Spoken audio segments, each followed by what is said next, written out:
tök jó.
Jó reggelt kívánok!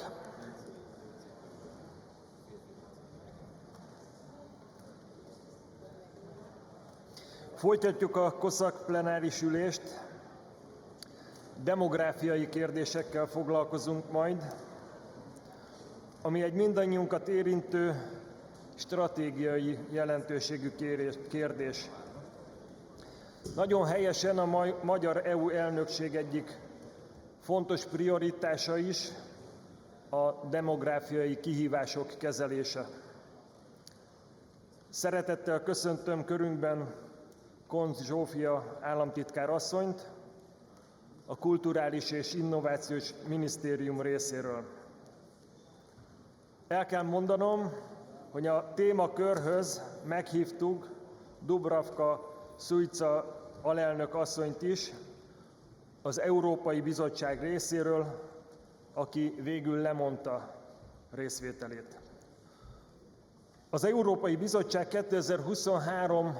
október 11-én hozta nyilvánosságra a közleményét a demográfiai cselekvési eszköztárról, és ebben több olyan kérdést is felvet, amely a mai vitánkban hasznos lehet. Fokozatosan nő a várható élettartam. Egyre kisebbek a háztartások. Csökkennek a születések, és egyes vidéki térségek elnéptelenedése sem ritka. Kedves államtitkár asszony, Magyarország más utat választott ezen kihívások kezelésére, mint az Unió tagállamainak többsége.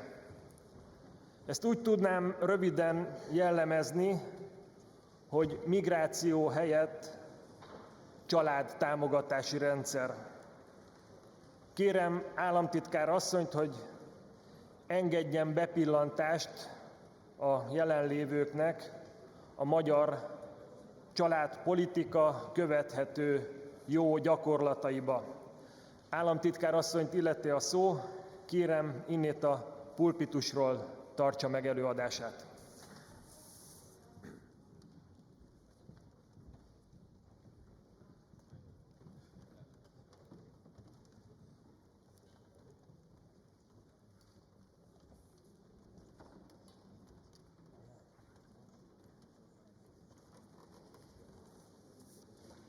Dear Mr. President, Excellencies, distinguished guests, ladies and gentlemen, first of all, I would like to say it's a great honor to address the audience here.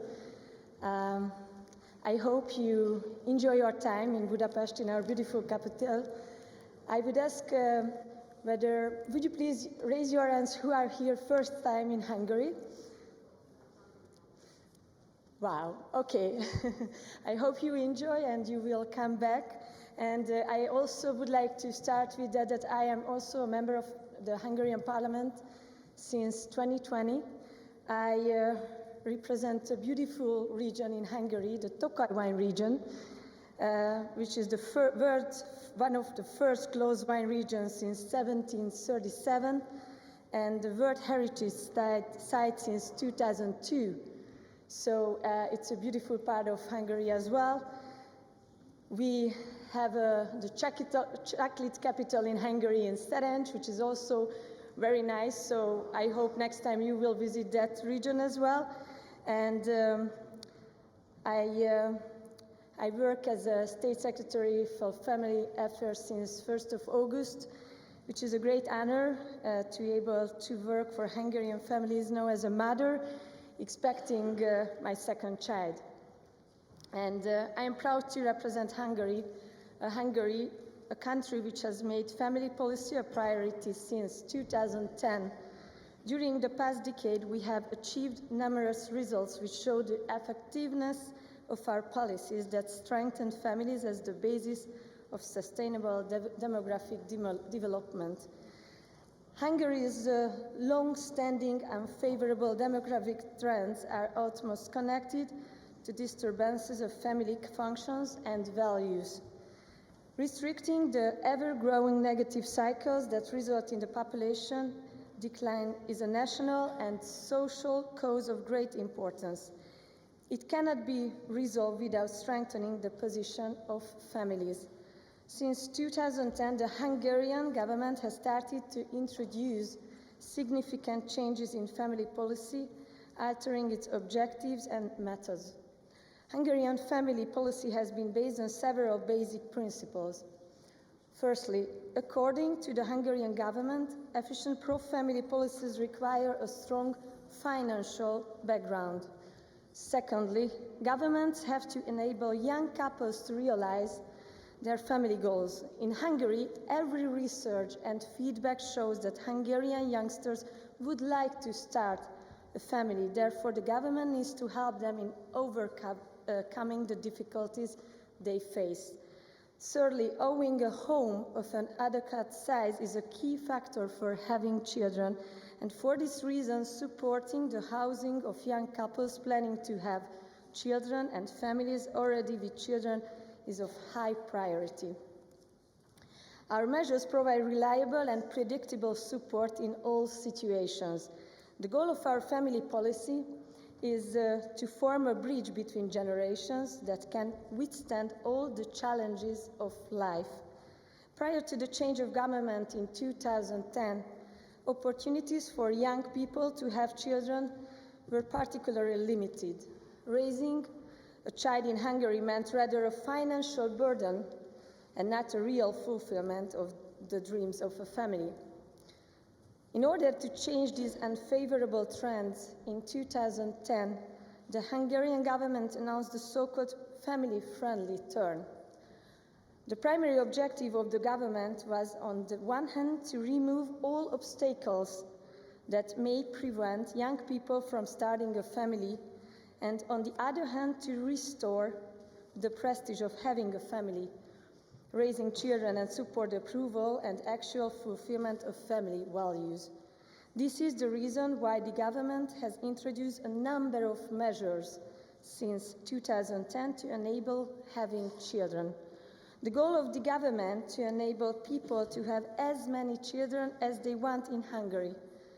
Government policy that aims to support starting a family and childbearing has achieved concrete results in recent years, and we have experienced a positive and lasting turnaround regarding most trends. On April 3, 2022, a parliamentary election was held in Hungary. that the current government won the two-thirds majority. This result authorized the government to continue to support Hungarian families. The most effective policy tools in this respect can be based on three pillars: providing adequate housing, financial stability, and promoting work-life balance. The number of children born within the territory of the current member state of the European Union has been the lowest since 1960. As far as Hungary is concerned, for 15 years Hungary was ranked 27th, the last among the EU member states in terms of fertility.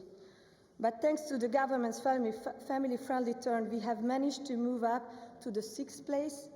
The government's family policy has also contributed to 178,000 more children born in Hungary since 2010. Since 2010, we've been able to help families in many ways. I won't list the more than 30 measures, but let me mention the Family Action Plan, which is 5 years old this year, and consisted of 7 measures when it was launched in 2019. One of the measures is baby expecting subsidy, which is an allowance for young married couples aimed at encouraging them to have children. Every woman under the age of 40 who gets married for the first time is eligible for a preferential loan up to 10 million forint, and repayment of the loan is suspended for 3 years after birth of a child, and for another 3 years after a second. In addition, 1/3 of the principal of the loan is written off after the birth of a second child. If a third child is born, the remaining debt is cancelled in its entirety. The second is extension of family housing subsidy, so-called CHOK. Preferential loans available under the family housing subsidy scheme were extended. Families with 2 or more children were also able to use such loans for purchase of existing properties. Mortgage loan waiver, this is the third measure. The government provides this relief of 1 million forints when a second child is born, a further 4 million forint for the birth of the third child, and 1 million forint after the birth of every subsequent child. Personal income tax exemption for mothers with 4 or more children. Women who given birth to and raised 4 or more children are exempt from personal income tax for the rest of their lives. Car purchase program for large families. The government provided families raising at least 3 children with a non-repayable grant of 2.5 million forint for the purchase of new cars with at least 7 seats. Nursery care development, I think this is one of the greatest success, and the aim was to double the number of nursery care places. Grandparents' child care benefit. It means that the 7th point of the action plan is the introduction of child care payments for grandparents. If parents so decide, grandparents will be able to receive child care benefit instead of them.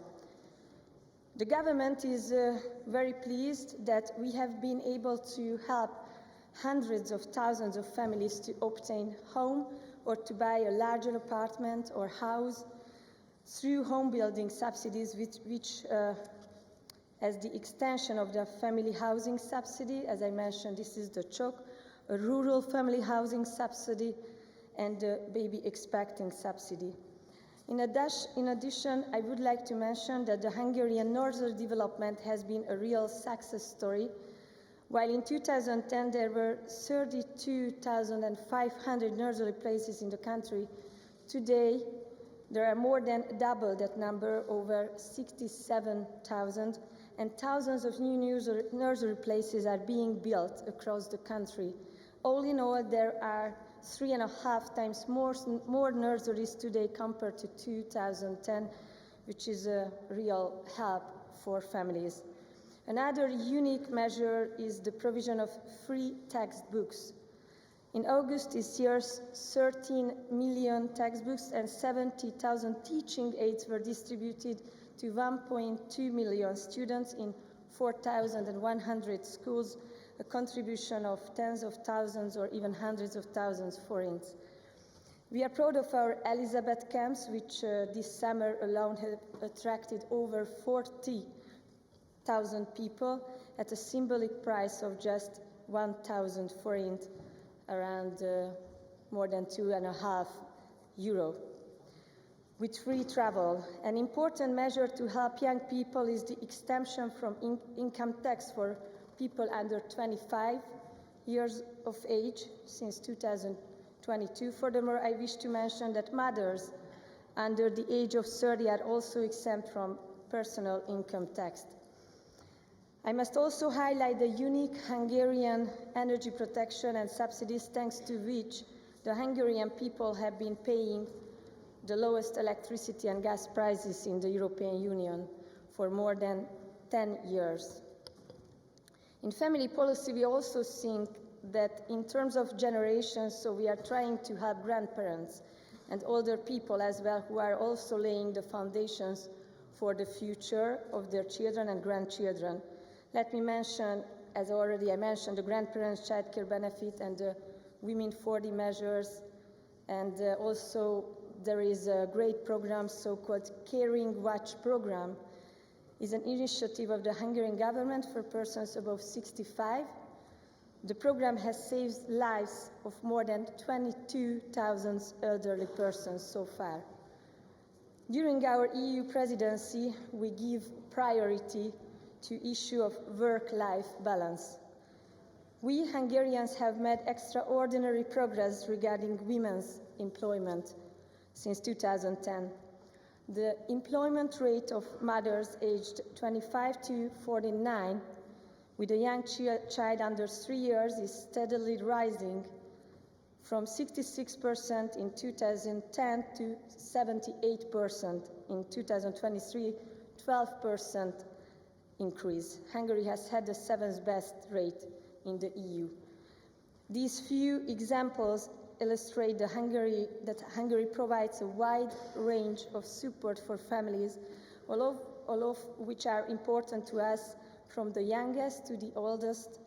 We help everyone. Of course, family policy is not static. We are ready to respond to changing circumstances based on our experience and the signals we get from our people, from the Hungarian people.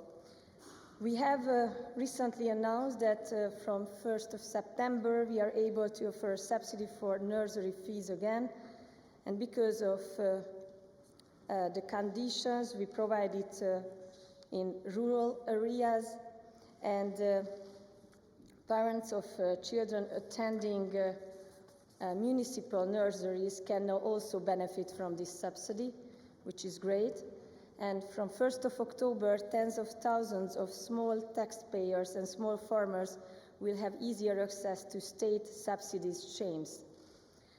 We Hungarians are family-loving people, and we see the future of our country in Hungarian families. The government is therefore constantly working to expand family support and to provide all the help families planning to have children and families raising children need. Ladies and gentlemen, last but not least, I wish to emphasize the predictability of our family benefit system.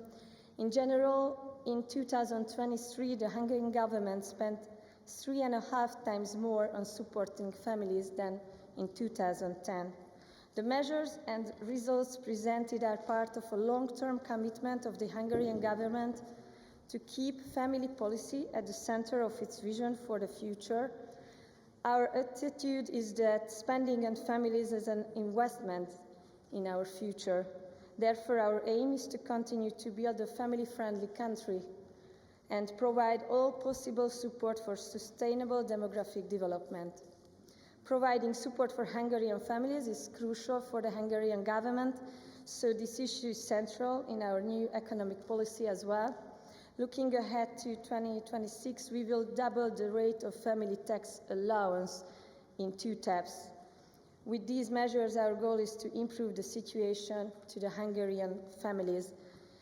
We hope that we will succeed in drawing the attention of governments to demographic challenges facing the whole of Europe and the importance of family policy during our EU presidency.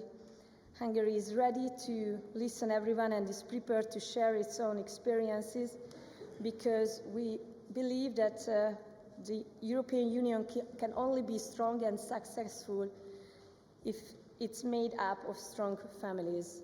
So thank you so much for your kind attention.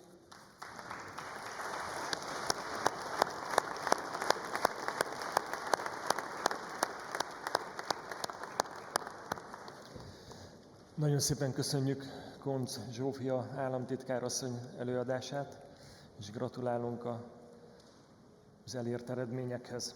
Eddig 39 felszólalási igény érkezett.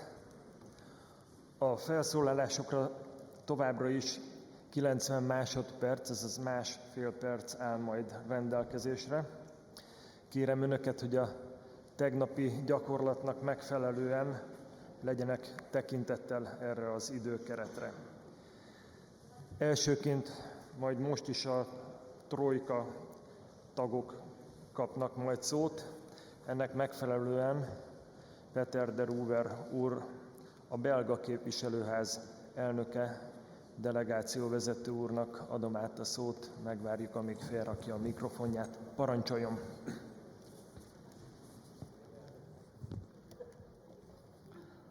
Thank you, Mr. President, and thank you also for your introduction, Mr.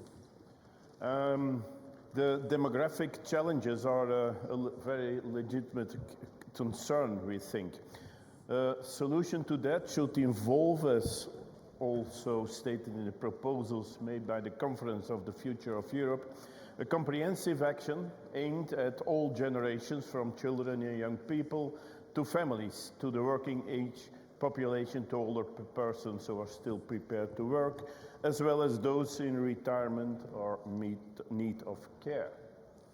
The EU is struggling with an aging population, a sharply declining population, and migration of highly skilled workers. It is therefore necessary to examine the effects of aging in Europe, competitiveness, and how to optimize the EU's labor market potential. In terms of demographic challenges, the context is not the same in the various regions of the European Union.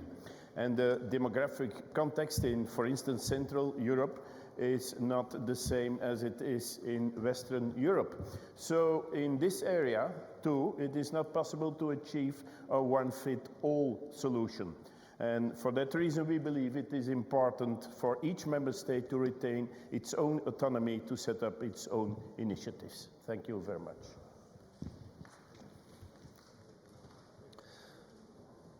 Patrik Gabriel úr következik, a lengyel Sejm delegációjának a tagja. Parancsoljon. Panie Przewodniczący, Szanowni Państwo, nie ma najmniejszych wątpliwości, że wyzwania demograficzne, przed którymi stoi nasza wspólnota, są w jej historii bez precedensu. Nasza populacja się starzeje, a liczba urodzeń spada. Ta sytuacja wymaga zaangażowania, odpowiedzialności i konsekwencji, które są miarami wiarygodności nie tylko w polityce i stosunkach europejskich, ale również w codziennym życiu. Bardzo dziękujemy prezydencji węgierskiej za podkreślenie wagi tych wyzwań dla naszej wspólnoty. Dyskusja w kwestiach demograficznych jest niezbędna i Polska z pewnością będzie brała w niej czynny udział, konsekwentnie jednak podkreślając, że toczy się ona w cieniu wojny. Wojny, która niesie nie tylko negatywne konsekwencje dla toczącej jej Ukrainy, ale dla wielu europejskich rodzin, podejmujących decyzje choćby o posiadaniu dzieci. Nie mogąc oczywiście zaprzestać dyskusji o technikaliach i metodach poradzenia sobie z tym wyzwaniem, które wskazuje nam demograficzny toolbox, musimy pamiętać, że największym wyzwaniem naszej wspólnoty jest obecnie wolność wszystkich narodów Europy. Wolność, o której słynny Węgier Istvan Sejczyni powiedział, że jej obrona jest naszym obowiązkiem, ale wymaga ciągłego poświęcenia. Bardzo dziękuję.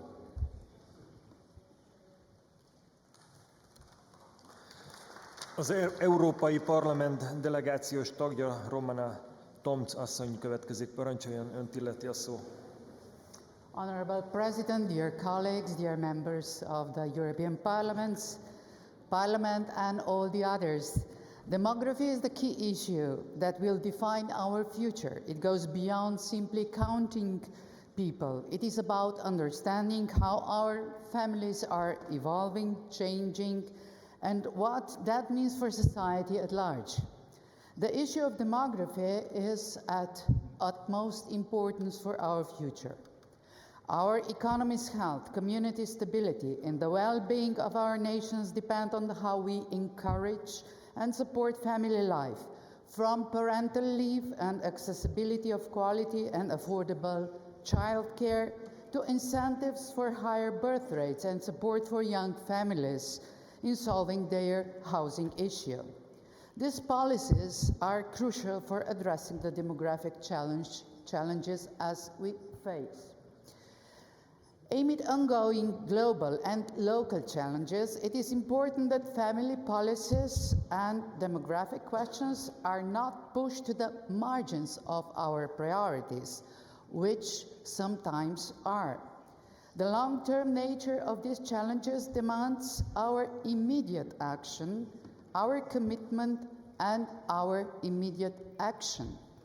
By developing comprehensive and inclusive family policies that encourage fertility and support families, we can reverse our current trends. So let's do that together. Thank you.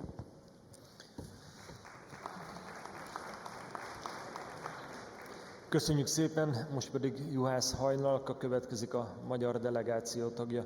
Parancsolj. Thank you, Mr. Chair, dear colleagues. Aging society, green and digital transition, rural depopulation, increasing pressure on fiscal resources, and the changing of world of work generate such demographic issues and challenges which need to be put into spotlight. The Hungarian presidency, fully respecting the competencies of member states, wishing to draw attention to these challenges, and the Commission's demographic toolbox provides a good basis for that. Addressing the issue is an urgent must. The Hungarian government has created constitutional and economic foundations of family support and demographic policy. We work to break down the barriers to having children and enable young people to implement their plans to start a family. We are constantly expanding family subsidies since having a child is a lifelong decision for which stability, predictability, and security are needed. Our main goal is that every desired child can be born, families are safe, can live in their own home. Helping families, therefore, we have created a targeted and flexible support system which is able to provide assistance at every stage of life journey. That's why we support their housing, their financial security, and the possibility of coordinating work and family life. We invite our European partners to follow us and cooperate mutually in order to change the course of the European depopulation tendencies. Children are the future of Europe. Thank you very much indeed. A szlovén nemzeti tanács delegáció vezetője következik, Dávid Klobásza úr. Parancsoljon. Spoštovani kolegi, spoštovane kolegice, Evropa se sooča z resnimi demografskimi izzivi, staranjem prebivalstva, nizka rodnost in odliv mladih talentov ogrožajo našo dolgoročno stabilnost. Trenutna povprečna rodnost v Evropski uniji je torej le 1,5 otroka na žensko. Za stabilno prebivalstvo pa potrebujemo 2,1 otroka. Povprečna starost v Evropi je nad 43 let. Do leta 2050 pa bo več kot 30% prebivalstva starejšega od 65 let. V Sloveniji tako podpiramo politike, ki mladim družinam omogočajo dostop do delovnih mest, stanovanj in otroškega varstva. Enako bi morala Evropska unija delovati skupaj za večjo podporo mladim, ki se želijo ustvariti družino. Prav tako vidimo priložnost v premišljenem migracijski politiki, tako da bi do leta 2030 v Evropi lahko, saj bi nam do leta 2030 v Evropi lahko primanjkovalo več kot 40 milijonov delavcev. S skrbno integracijo bi priseljevanje lahko delno naslovilo te izzive. Demografsko politiko moramo postaviti kot prednostno nalogo Evropske unije, saj le s skupnimi ukrepi lahko dosežemo stabilno prihodnost in trajno blaginjo za vse evropske državljane. Hvala.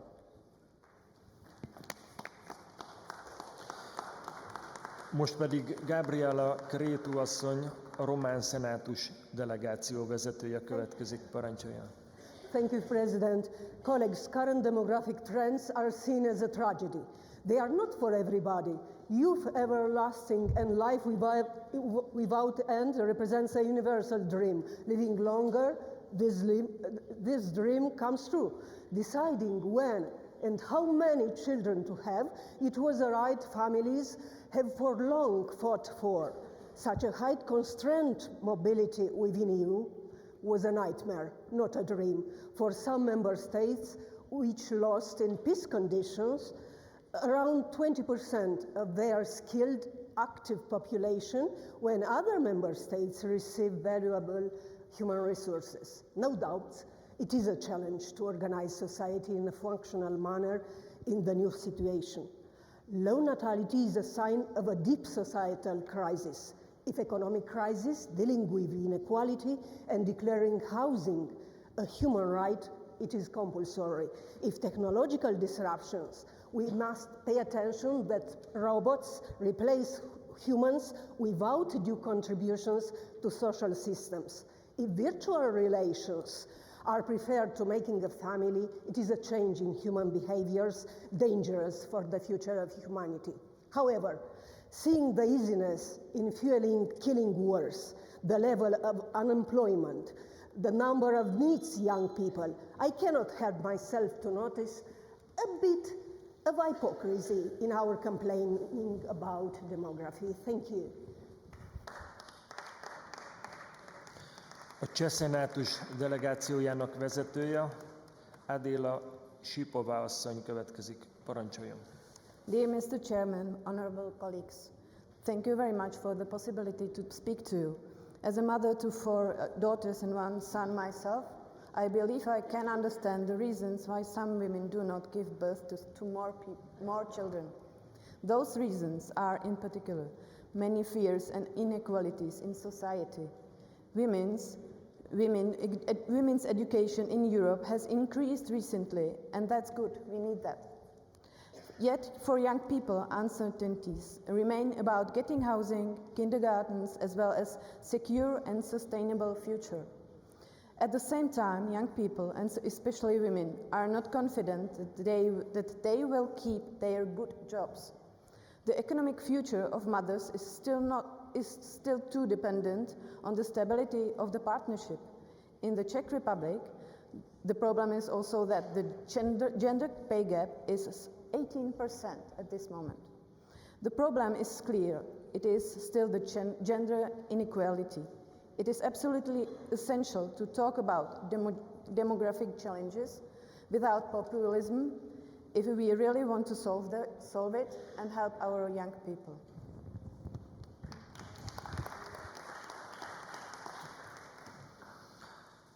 A német Bundestag delegációjának tagja, Mihály Záher úr következik. Parancsoljon. Sehr geehrter Herr Vorsitzender, liebe Kollegen, wie gestern schon Sven Simon darauf hingewiesen hat, die EU ist eine Vereinigung von global gesehen vieler kleiner Länder. Und Parlamentspräsident de Rova hat gerade darauf hingewiesen, dass es auch in diesem Fall der demografischen Entwicklung keine Lösung gibt, die für alle Länder gleichzeitig gilt. Aus Deutschland kann ich sprechen, wir werden in den nächsten Jahren eine extreme Herausforderung in der demografischen Entwicklung haben. Die sogenannten Babyboomer, die geburtenstärksten Jahrgänge Ende der 50er bis Ende der 60er, werden in den Ruhestand gehen und es werden nicht genügend Arbeitskräfte in den Arbeitsmarkt nachrücken. Das werden wir weder in Deutschland alleine lösen können, das werden wir weder innereuropäisch lösen können, da werden wir gemeinsam in der EU und für Deutschland versuchen müssen, Lösungen zu finden, geordnete Lösungen zu finden. Es wird nicht darum gehen, dass wir nur die hochqualifizierten Arbeitskräfte aus dem Ausland anwerben müssen. Wir brauchen auch Menschen, wie wir in Deutschland sagen, den Karren am Laufen halten, die in den Bäckereien arbeiten, die die Züge fahren. Und deswegen eine Familienpolitik ist wichtig. Ich danke der Vorrednerin für den Hinweis, dass sie auch geschlechtergerecht sein muss, dass die Kinder eine Unterkunft haben müssen, dass die Frauen weiterhin auch arbeiten können, wenn sie dies möchten. Und das wird eine große Herausforderung werden für uns alle auf unterschiedliche Art und Weise, aber lösen werden wir es auch nur gemeinsam können. Danke für die Aufmerksamkeit. Ivica Rácsán úr következik, a horvát szábor delegáció vezetője. Parancsolja. Thank you, dear colleagues. I was born in 1973, and all through my life, through education and adult life, I was told and I was taught that the world is heading into a population overgrowth where there will not be enough food to feed all the people, and how it was all wrong. Now we are suddenly faced with something completely different, population collapse. This has not come about in a short time. This was something that was long coming, but it was not seen, and it is perhaps why it is such a crisis now. My country, Croatia, has a fertility rate of 1.41, one of the lowest in the EU. We are trying to deal with this situation we have created a ministry for demography, and thus elevating this issue to the highest political level and trying to find the solutions through incentives and measures and everything we can think of. Only time will tell what the real solutions really are and how it will all play out. But things need to be tried. And what we do know now, we do know that if there are no children, there will not be a future. Thank you.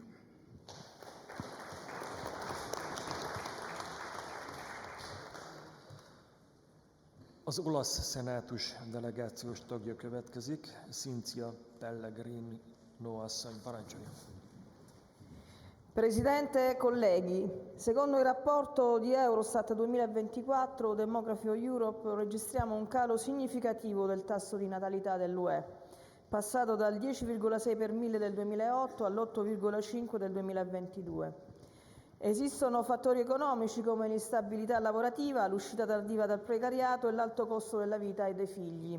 Ed è ovvio che su questo i governi hanno il potere e il dovere di intervenire con politiche pubbliche adeguate. In Italia con il governo Meloni abbiamo ad esempio aumentato il bonus asili nido, abbiamo prorogato le agevolazioni ai giovani per il mutuo sulla casa, abbiamo introdotto un mese di congedo parentale in più e voluto la decontribuzione per le madri lavorative. Sono alcune best practice che l'Europa può adottare per sostenere la natalità e favorire la conciliazione tra la vita lavorativa e la famiglia. Ma permettetemi di dire che il vero fattore da combattere è quello culturale. C'è una cultura dilagante che ormai si fa scherno della famiglia tradizionale, ritenuta un concetto troppo vetusto, che sminuisce il ruolo della donna come madre pretendendo che sia esclusivamente una donna di successo, perché se non lo è, non è una persona accettabile in questa società. Molti movimenti lavorano per la destrutturazione delle relazioni stabili e dell'identità sessuale, strumentalizzando scelte e preferenze di alcuni singoli. Sono arrivati anche i movimenti child free, rinunciare alla maternità con operazioni chirurgiche per chiudere le tube. Concludo dicendo che contro questa sterilizzazione culturale noi dobbiamo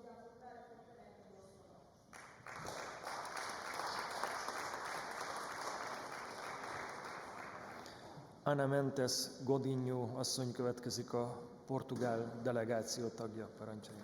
Dear Chair, dear colleagues, Jó reggelt. We all know that Europe is in a race against the clock. Our demography shows we do not have enough people to guarantee our common future, and we are jeopardizing opportunities. First, with our children. Yes, we have to invest in children, of course, and we cannot accept that 20% of our children in Europe are at risk of poverty, creating two worlds apart inside Europe with walls between us. We cannot jeopardize 20% of our population. 3 years ago, we implemented in Portugal free kindergartens, and this is having a major impact as a support of families. Let us make this investment in children a European common mission. Second, with migrants. Europe depends on migrants to grow, to be competitive, and to support our welfare states.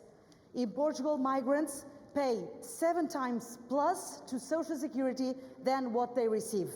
Let us not repeat the mistakes of the past. The darkest times of Europe were faced when Europe was divided with a barrier that sealed and locked people and thoughts.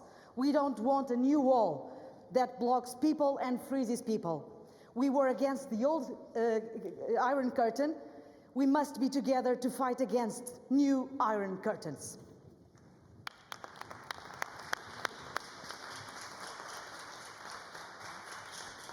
Az észt parlament delegációjának tagja Rina Solman asszony következik, parancsoljon. Thank you. Thank you for organizing this discussion. As the former Minister of Demography, I am looking forward to the discussion. Low birth rates and demographic downturn are fundamental issues that stand in the way of building a prosperous and sustainable future for our children, our nation states and the European Union at large. I am glad that there are nations that have made families their top priority. Hungary, who is hosting this meeting, is certainly one of these countries and a good example of family-friendly initiatives. However, grim is that the behavior of the Prime Minister Viktor Orban, who is talking a lot about demographics, talking about having more children, and he still finds it okay to shake hands with Putin. Putin, who is killing children and families in Europe, is deporting Ukrainian children to Russia against their own will. Colleagues, this is unacceptable. Moreover, low birth rate is no longer only a European problem. Most of the world has seen a steep decline in fertility in the recent years. If we are to solve the demographic downturn, we have to work together, share our knowledge and experience. Estonia is very much open to cooperation to solve demographic issues. But we also need to have empathy, because family is a very private and sensitive issue and must be handled carefully. It needs to only be handled by encouragement and support. Thank you. Andrea Rajbešu asszony következik, a Szlovén Nemzetgyűlés delegációjának a tagja. Parancsoljon. Hvala.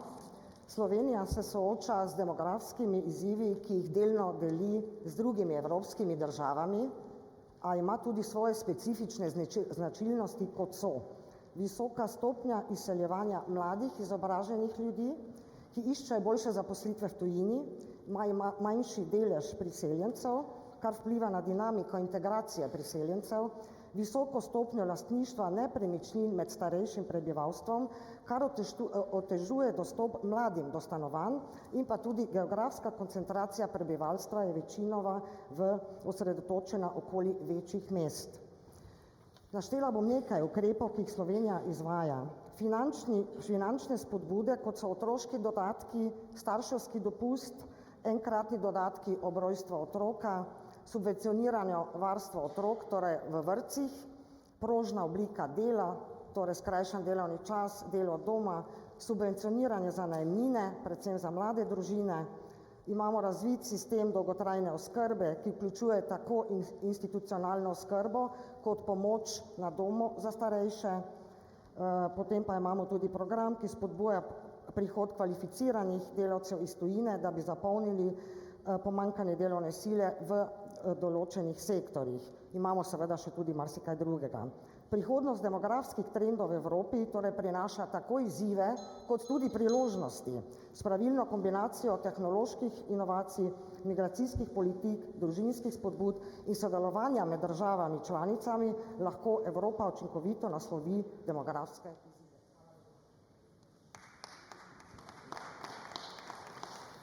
Román delegáció tagjának, Zakariás Zoltánnak adom meg a szót. Parancsoljon. Tisztelt elnök úr, tisztelt kollégák! A negatív demográfiai trend, amiről nagyon sokan évek óta beszélnek, nem ma kezdődött. Románia esetében például 1993-ban ment át mínuszba, és azóta a mínusz növekszik. Szerkezetében egyértelműen a születésszám csökkenésével van dolgunk. A statisztikai adatok szerint a halandóság mind abszolút, mind relatív értékben viszonylag állandó. A feladat tehát adott, gyermekvállalást kell motiválni. Az is elhangzott, hogy ez elsősorban tagállami kompetencia. Továbbá az is köztudott, hogy ez főleg gazdasági stabilitás és kiszámíthatóság biztosításával lehetséges. Itt viszont, ha indirekt módon is, de bejön a képbe az unió gazdaságpolitikája is. Ha ennek az eredménye a magas energiaárak és a versenyképesség csökkenése, akkor ez bizonytalanságot okoz, és belemegyünk egy ördögi körbe, amely az említett helyzetet mélyíti. Az is igaz viszont, hogy kevesen beszélnek uniós szinten az unión belüli migrációról, aminek Románia az egyik legnagyobb elszenvedője, becslések szerint hivatalos lakosságának majdnem 1/4 valamelyik nyugati EU tagállamban él és ott dolgozik.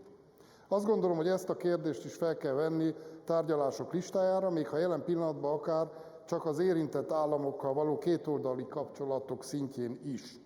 És ezt mielőtt az EU-n kívülről való pótlásról beszélnénk. Köszönöm szépen.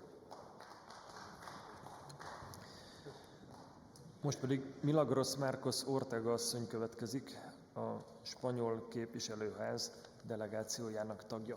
Parancsoljon! Señorías, Europa son sus gentes y es su territorio. Es evidente que sin población en edad de trabajar y sin aprovechar el 80% del territorio, que es territorio rural, la competitividad o la productividad europeas serán una entelequia. Europa, y especialmente España, tienen baja natalidad, envejecimiento de la población, migración hacia áreas urbanas y riesgo de perder talento.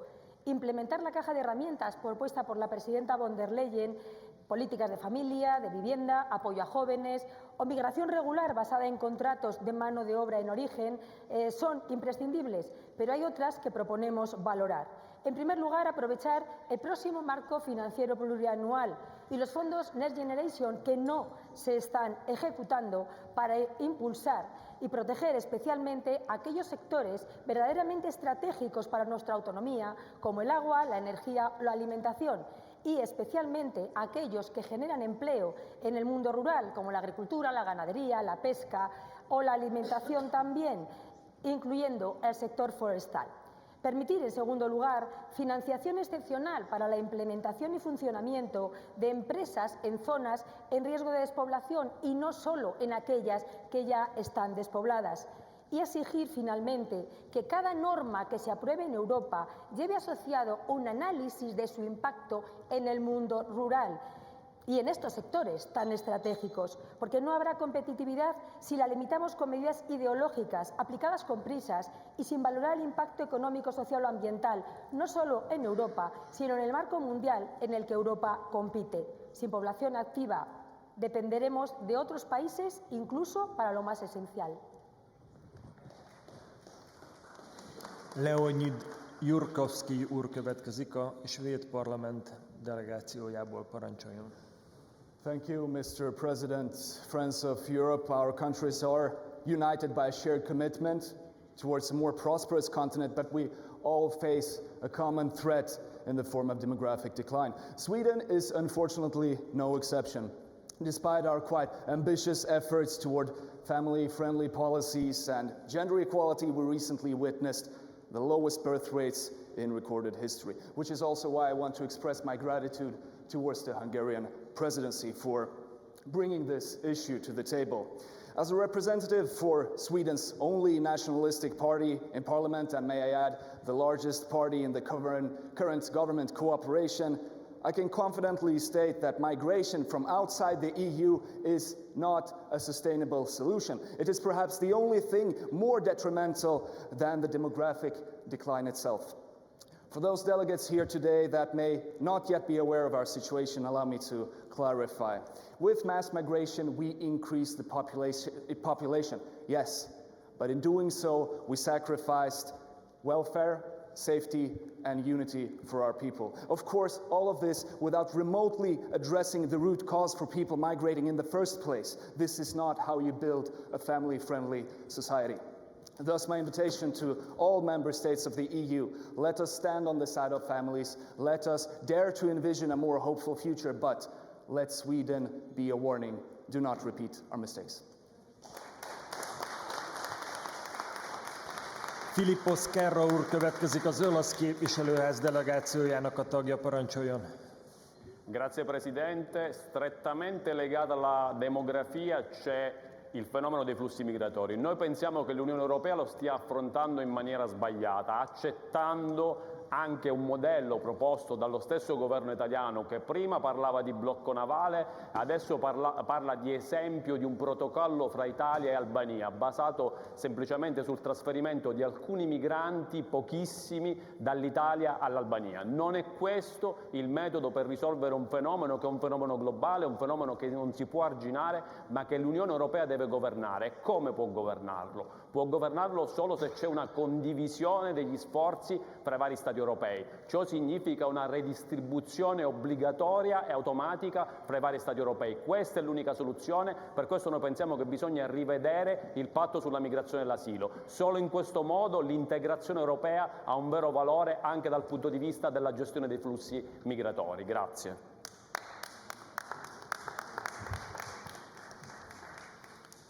Alexander van Hatten úr következik, a holland parlamenti delegáció tagja, parancsoljon.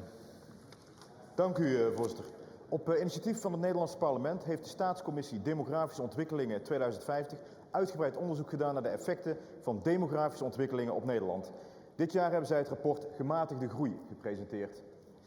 Het rapport behandelt demografische scenario's richting 2050, de gevolgen daarvan voor de ruimte, economie en publieke voorzieningen en biedt de politiek handelingsmogelijkheden. Het rapport adviseert daarbij om niet te kiezen voor een scenario van hoge groei of krimp, maar voor gematigde groei, waarbij politieke keuzes nodig zijn over de gewenste omvang en vormen van migratie. Daarbij horen nationale en internationale politieke keuzes over gewenste langjarige bandbreedtes voor arbeids-, gezin-, asiel- en studiemigratie. De adviezen uit dit rapport zijn overgenomen in het regeerprogramma van het nieuwe Nederlandse kabinet. Het regeerprogramma stelt daarbij nadrukkelijk: demografische ontwikkelingen leggen een enorme druk op onder meer de woningmarkt, de zorg, het onderwijs en beïnvloedt de sociale samenhang en veiligheid in ons land. Gelet daarop stelt het regeerprogramma voor om de omvang van migratie naar Nederland zo snel mogelijk drastisch te beperken met een omvangrijk pakket aan maatregelen, om daarmee ook te blijven voldoen aan de grondwettelijke taken: zorg voor volkshuisvesting, gezondheidszorg en onderwijs. Om asielmigratie te beperken is een streng pakket aan maatregelen aangekondigd. Daarnaast wordt in de hoofdstukken over arbeidsmigratie en volkshuisvesting ook nadrukkelijk naar het rapport van de Staatscommissie verwezen. Dit rapport kan ook voor andere lidstaten en de EU zelf een inspiratiebron zijn om keuzes te maken op het gebied van demografische ontwikkelingen en migratie. En voorzitter, ik bied u het rapport graag aan. Evangelos Sirigos úr következik, aki a görög parlament delegációjának a tagja, parancsoljon. Ευχαριστώ πολύ, κύριε Πρόεδρε. Για να διατηρηθεί ο πληθυσμός μιας χώρας θα πρέπει να αντιστοιχούν σε κάθε γυναίκα παραγωγικής ηλικίας 2,1 παιδιά. Καμία ευρωπαϊκή χώρα δεν πλησιάζει το ποθούμενο 2,1 παιδιά. Η Γαλλία, που έχει το μεγαλύτερο ποσοστό, είναι 1,79 παιδιά το 2023. Το παράδειγμα προς αποφυγή είναι η Νότιος Κορέα, η οποία το 2023 είχε δείκτη γονιμότητας 0,72 παιδιά ανά γυναίκα. Το θέμα είναι πρωτίστως η ποιότητα ζωής και δευτερευόντως η οικονομική ενίσχυση. Στη Νότια Κορέα κάθε γυναίκα, κάθε οικογένεια που αποκτά παιδιά έχει οικονομική ενίσχυση περίπου 20.000 ευρώ για τα επόμενα 8 χρόνια σε μετρητά. Δεν είναι αυτό που χρειάζεται. Η καταβολή μετρητών έχει μόνο ευκαιριακά αποτελέσματα. Πρέπει να αρχίσουμε να μιλάμε στην Ευρώπη για μεγάλες οικογένειες, large families. Πρέπει να δούμε το θέμα της στεγαστικής πολιτικής. Θα πρέπει η στήριξη να ξεκινάει από το δεύτερο παιδί και να βαίνει αυξανόμενη. Όλες οι οικογένειες θέλουν να αποκτήσουν ένα τουλάχιστον τέκνο. Τα κίνητρα πρέπει να δίδονται για να αποκτηθούν περισσότερα τέκνα. Το βασικό είναι να δημιουργηθεί από την Ευρωπαϊκή Ένωση μια δημογραφική πολιτική, διότι το πρόβλημα είναι ευρωπαϊκό και κάθε κράτος να μπορεί να προσαρμόζει την πολιτική του ανάλογα στις ειδικές περιστάσεις. Ευχαριστώ πολύ. Tom Weidig úr következik, a luxemburgi delegáció tagja. Önt illeti a szó. Thank you, Mr. Chairman, dear colleagues. Last month, Pope Francis was in Luxembourg and his message was, make more babies. The hardline feminists were outraged. How dare an old white man tell women to have more children? They are not breeding machines. But ideology clashes with nature, who does not care about our wishes of individual freedom. A society that does not have 2.1 children per woman will eventually die out. Good immigration policies with a job waiting for them can weaken the fall, but chaotic, illegal, culturally distant and low education immigration will hurt our societies even more. Many claim that our economic system is not sustainable. I claim that our society's family values are even more unsustainable. We need an attitude shift. Our society needs to value parents more as heroes, but not just with tax reliefs, but with constant words of praise and respect. We need to tell young women and men that they are successful and respected if they raise well-educated children. You can still have your car or your career, but you don't need to be successful. I do not have children, therefore I would like to thank all of you who have raised children to have done more for society than myself. Thank you.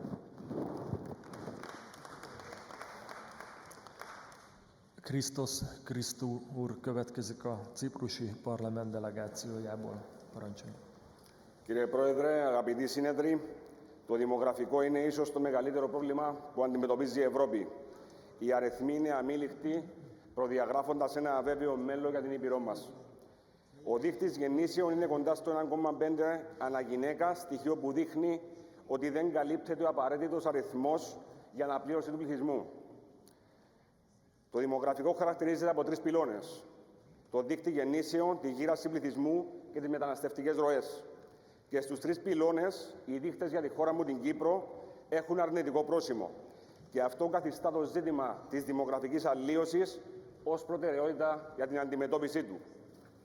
Όσοι επενδύουν και θεωρούν ότι οι παράνομες και ανεξέλεγκτες μεταναστευτικές ροές αποτελούν την καλύτερη λύση για το εν λόγω ζήτημα, πρέπει να γνωρίζουν ότι εκατομμύρια Ευρωπαίοι διαφωνούμε με αυτήν την προσέγγιση. Ο στόχος είναι να δημιουργήσουμε τις κατάλληλες πολιτικές και να δώσουμε προοπτικές στους λαούς μας, όχι να τους αντικαταστήσουμε. Θεωρώ ότι δεδομένη στιγμή το ζητούμενο είναι οι χώρες να αναπτύξουν κοινές δράσεις και να εφαρμόσουν τα κατάλληλα κίνητρα για να αυξήσουμε τα ποσοστά των γεννήσεων. Η Ουγγαρία έχει κάνει εξαιρετική δουλειά σε αυτό το κομμάτι και μπορούμε να αντλήσουμε παραδείγματα. Ευχαριστώ.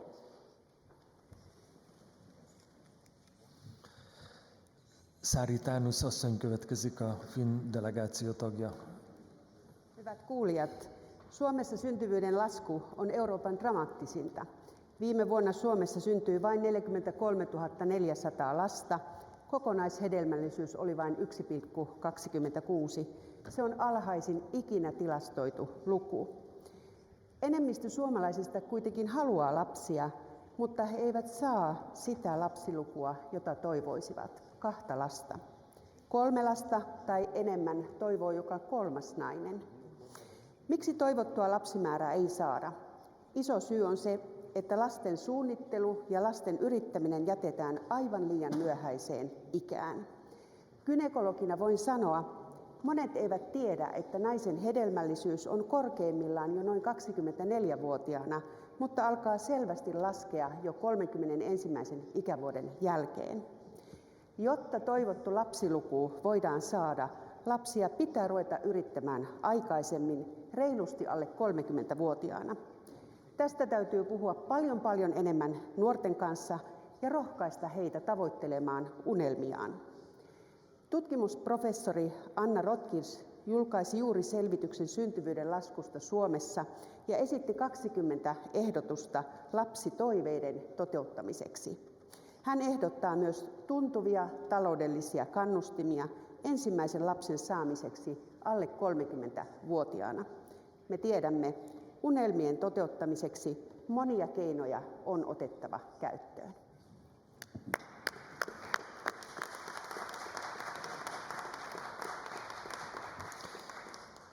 portugál parlamenti delegáció tagja következik, Ana Sofia Antunes asszony, parancsoljon. Senhor Presidente, caros colegas, enfrentamos na Europa um desafio demográfico sério. Temos uma população fortemente envelhecida, que em 2050 preferirá cerca de 30% da população com 65 ou mais anos. Uma população de lenta regeneração, com sistemas de segurança social dispendiosos e que carecem fortemente de contribuintes. Apostamos fortemente na qualificação das nossas populações e na criação de um Estado social e de bem-estar. E, portanto, estas populações querem exercer nas áreas para as quais se qualificaram. E temos neste momento um peso de mão de obra muito significativo em setores como a construção civil, a indústria, o comércio, a agricultura ou o setor social, mão de obra essa que nos vem da população migrante. Ora, em Portugal, neste momento, a população migrante e que contribui para a segurança social constitui já 17% dos contribuintes. Essa população em alguns setores, como por exemplo o turismo ou a restauração, é já de cerca de 21% dos contribuintes. Estão a contribuir fortemente para o repovoamento das nossas áreas rurais, onde em alguns distritos constituem cerca de 30% da nossa mão de obra. Mas da mesma forma, dizemos que eles contribuíram para a nossa segurança social em 2,6 mil milhões de euros, 7 vezes mais do que os apoios que efetivamente lhes atribuímos. Eles não são efetivamente uma despesa para nós. Sejamos claros, se amanhã a população migrante deixasse de trabalhar na Europa, a Europa bloqueava. E por isso a questão que deixo é simples. De que forma relançar um pacto para a competitividade, deixando de fora a nossa principal mão de obra e com os nossos atuais desafios?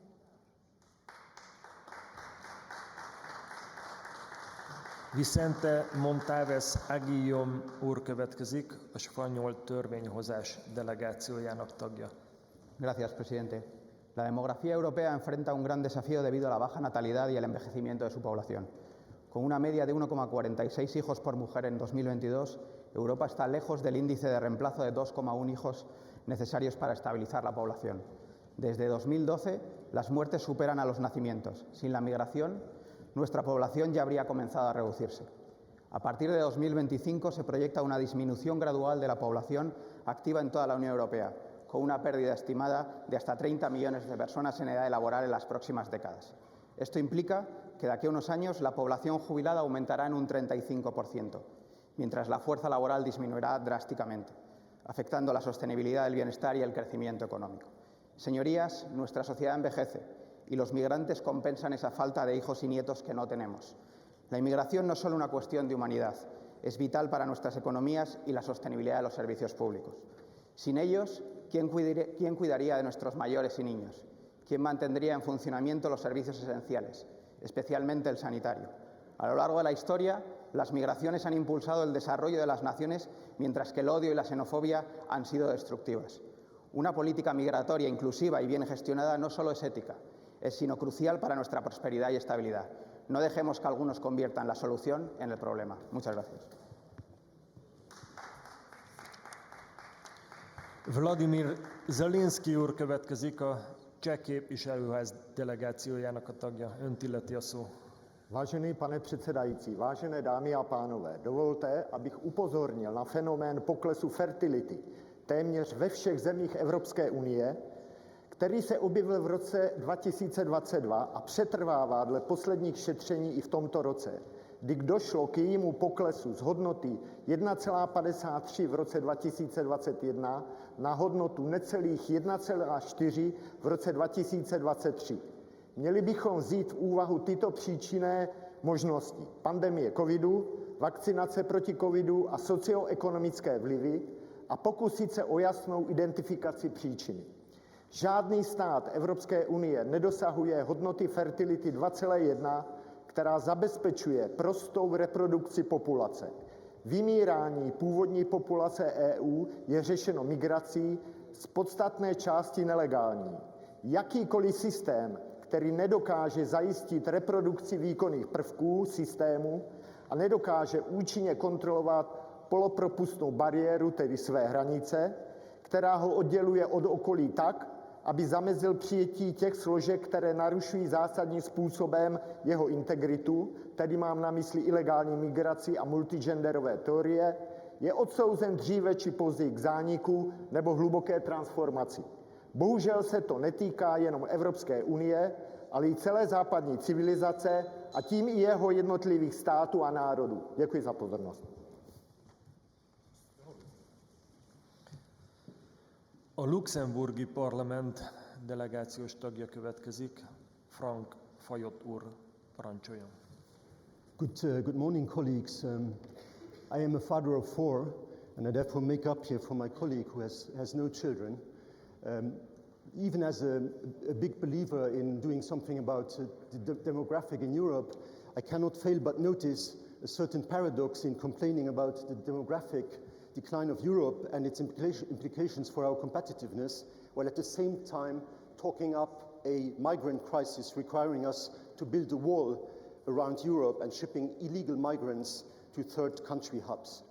Unless maybe this has more to do with fear-mongering and looking for scapegoats to explain the failure dealing with much bigger problems such as social inequality.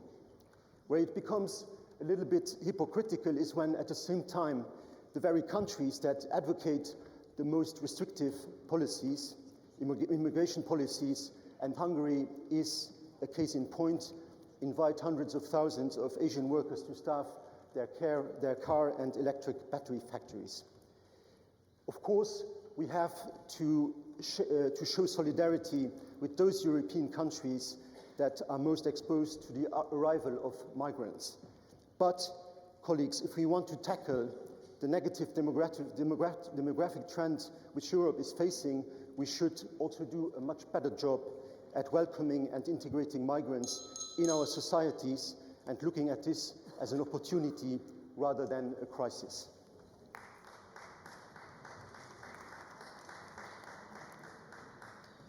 Oni Rostila úr következik a Finn parlamentti delegációból. Arvoisa herra puhemies, hyvät kollegat, eurooppalaisten syntyvyys on romahtanut. Väestöhistoriamme ei tunne ainuttakaan yhtä kohtalokasta vääristymää. Ilman lapsia, talouden, yhteiskunnan ja kulttuurin perikato on väistämätön. Myös maahanmuutto on monesta syystä kestämätön ja sietämätön ratkaisu. Syntyvyyden laskiessa nopeasti myös EUn ulkopuolella se ei voikaan olla ratkaisu. Hyvät kollegat, tässä asiassa Unkari on ollut aikaansa edellä. Täällä on panostettu perheisiin myös konkreettisin keinoin, ei ainoastaan juhlapuheissa. Näiden päivien aikana olemme puhuneet paljon arvoista. Meidän arvoista, eurooppalaisista arvoista, demokraattisista arvoista. Älkäämme kuitenkaan unohtako, että ilman perheitä ja ilman lapsia Euroopalla tai näillä arvoilla ei ole tulevaisuutta. Tästä syystä emme voi jäädä toimettomaksi. Kiitos.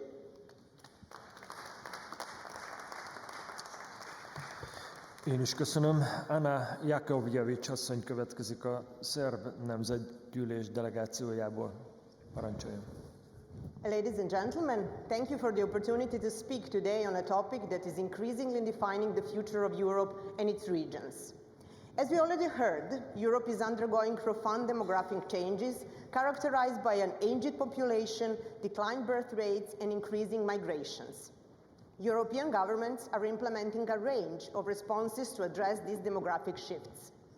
The demographic challenges of Europe are mirrored and often magnified in the Western Balkans. A defining trend in the Western Balkans is the ongoing outmigration of young and skilled workers, also referred as a brain drain, which worsens already declining birth rates and an aging population. In response to these trends, governments in the Western Balkans are exploring a range of policy initiatives in order to incentivize young people to stay. Regional cooperation is also vital. The region's EU integration process, while challenging, offers a promising framework for addressing these demographic shifts by aligning policies and encouraging economic and social reforms. Europe's demographic challenges are call for a united and comprehensive approach. The Western Balkans hold untapped potential, both in its human capital and its strategic importance to Europe's future. As we look to the future, let us remember demographics are not just numbers and statistics. They represent the lives and aspirations of millions of people. Together, through collaboration, commitment, and compassion, we can create a Europe that is more resilient, inclusive, and dynamic, a Europe that leaves no region or generation behind. Thank you. A montenegrói parlament delegációjának tagja következik. Nikola Kamai úr, parancsoljon. Thank you, Mr. Chair. Ladies and gentlemen, as we all know, Europe is facing demographic shifts, an aging population, declining birth rates, and change in migration patterns. These demographic dynamics are reshaping our society and economies, requiring cohesive policy responses. Fully aware of the statistics and the prognosis regarding the above, I have to emphasize that the demographic and refugee issue cannot be seen as divided matter, nor as a national or just European matter, because it has global impact, same as the global warming. I believe that in addition to fostering demographic growth and rejuvenating the population, the European Union must devise effective policies for countries that are becoming permanent destinations for migrants in order to ensure their integration and maintain social cohesion. Montenegro, same as many European countries, is also facing demographic pressure, such as declining birth rates, youth migration, and aging population, as highlighted by the results of the last census. All of this encourages us to introduce pro-natal and pro-family politics and create conditions to retain young people. So, dear parliamentary colleagues, the challenges of democratic change requires both national action and European cooperation. By sharing best practices and working together, we can ensure that Europe remains dynamic and resilient. Montenegro is committed to contributing to this joint effort, and I look forward to our continued collaboration. Thank you. Branislav Borenović következik, aki a Bosznia-Hercegovinai parlament delegációjának a tagja. Parancsoljon. In this complex, sensitive and economically, security and geopolitically demanding times, I think that, do you hear me?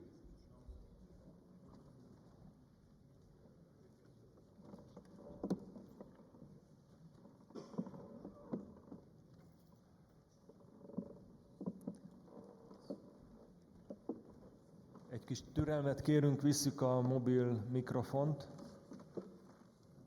Do you hear me now? Is it okay now? I can get back time. Újraindítjuk az időt.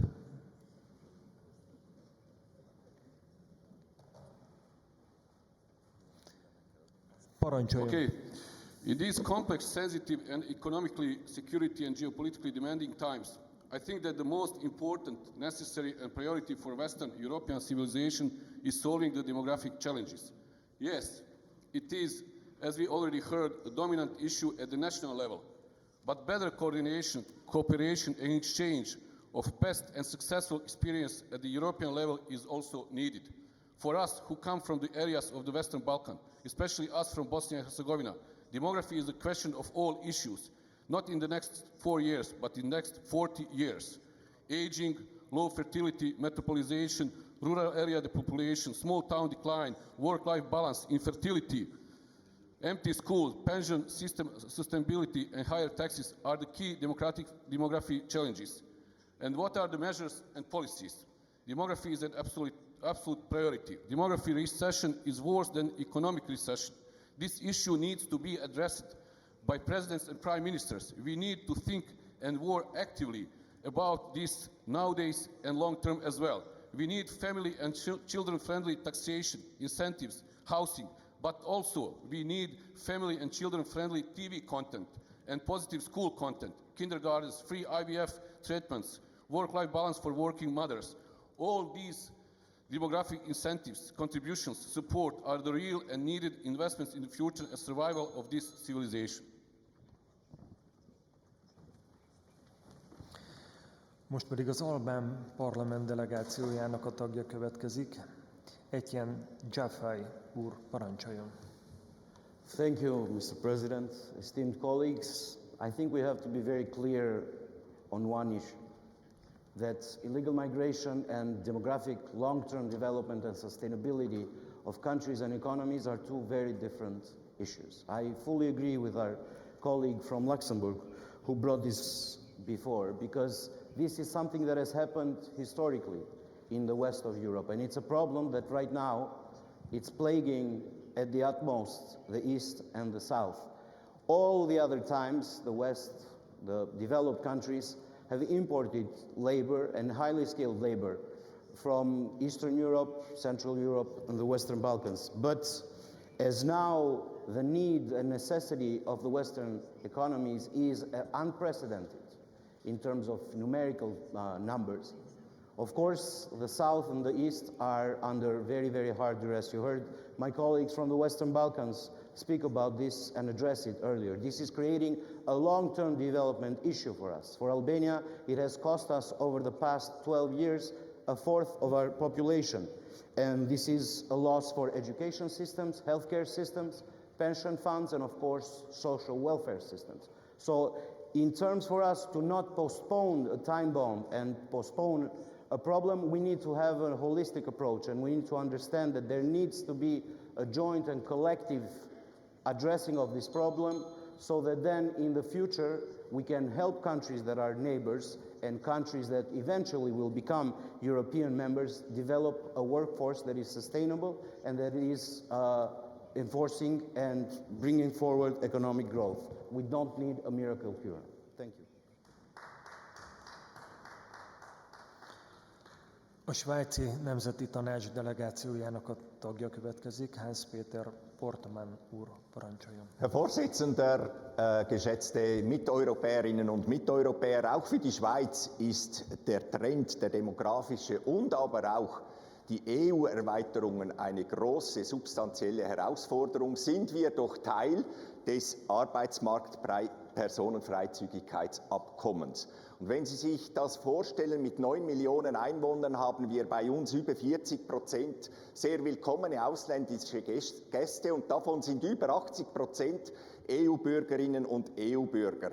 Die Ressourcen in der Schweiz an Infrastruktur, Wohnraum, Umweltbelastung, Bildung, soziale Ausgleiche und so weiter gelangen an die Grenzen. Und liebe Kolleginnen und Kollegen, es ist in Ihren Händen, ob Sie weiterhin auch bilaterales Zusammengehen mit Drittstaaten ermöglichen wollen.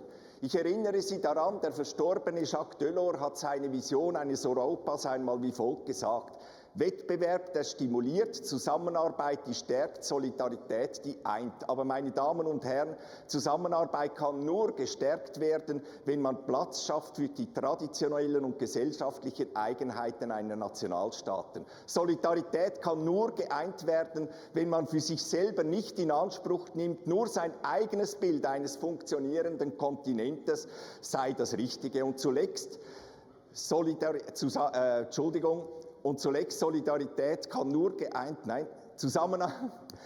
ich habe es verpasst, Entschuldigung, aber Sie spüren, worauf ich heraus will.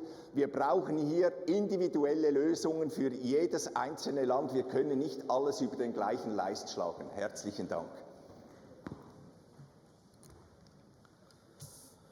Most pedig a koszovói parlament delegáció vezetője, Krasniqi asszony következik, parancsoljon. Dear MPs, the state of Kosovo this year has conducted the population, household and housing census according to the recommendation of European Commission. This consensus included the resident population and the diaspora, and according to the results of Kosovo Statistic Agency, Kosovo has a population of 1,006,000 inhabitants. Kosovo has the largest number of the young people in Europe. About 55% are under the age of 29, but was also the last country to get the visa liberalization this year, and the only country that still did not get the candidate country status for EU membership. It would contribute to economic, political and security developments not only in Kosovo, but the entire Balkan region if the EU member countries such as Spain, Romania, Greece, Slovakia, Cyprus recognize the state of Kosovo as soon as possible. Moreover, these countries must respect the decision of International Court of Justice of 22nd July 2010 regarding the independence of Kosovo, which was proven to be fully in accordance with international law. Thank you. A török parlamenti delegáció tagja, Arics úr következik, parancsolja. Mr. President, dear colleagues, one obvious demographic fact is the aging of the EU's population. Demographic downturn in Europe brings about many challenges, impacting negatively the EU's competitiveness and global role. If managed correctly, migration might be a solution to the problem of demographic change in Europe. Due to the ongoing political instabilities, poor governance, armed conflicts, and economic hardships in the region, Turkey has been under heavy migration pressure from neighboring countries and countries of the region. Besides being of a transit country, we cannot sustain the current level of support to more than 4 million immigrants in our country forever. The recent mass migration out of Ukraine has demonstrated that migration can occur anytime, anywhere around the world. No country is immune from the challenge posed by migration. Migration requires a global and sustainable approach. International cooperation is key in managing migration. Root causes must be addressed for long-term and sustainable solutions to migration challenges. Burden and responsibility sharing with the countries most affected by irregular migration movements is critical. Turkey EU's statement of 18th March has been a unique model of multidimensional cooperation which goes beyond cooperation in migration. We have fulfilled all our commitments and expect the same from the EU on all aspects of the statement. We have defined comprehensive, credible, and sustainable solutions to the problems of refugees. Ebben a szekciónkban az utolsó felszólaló pedig Olena Vintoniák asszony lesz, az ukrán parlamenti delegáció részéről. Önt illeti a szó. Dear ladies and gentlemen, dear colleagues, 6.5 million of Ukrainians fled from war to the EU countries. This is a big loss and tragedy for Ukraine. This is one of consequences of the barbaric war Russia has brought to our country.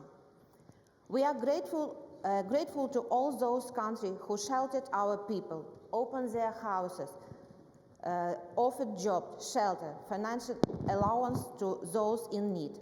We need to think how to get these people engaged in the post-war reconstruction, revival of the country.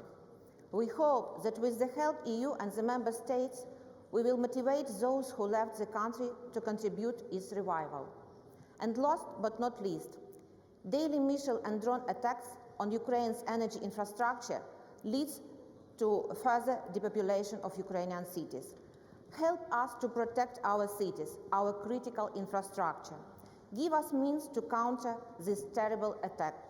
It's our common interest to avoid next waves of forced migration from Ukraine. Thank you.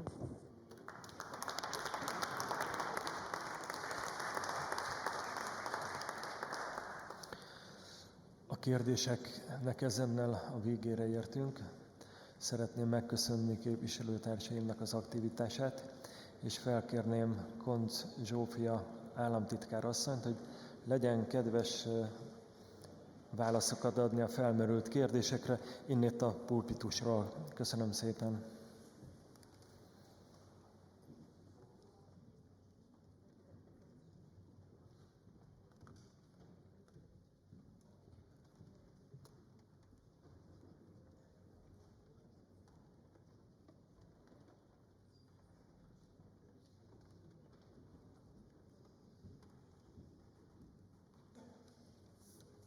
First of all, I would like to thank for your remarks, comments, and I think we agreed that Europe is facing a demographic challenges.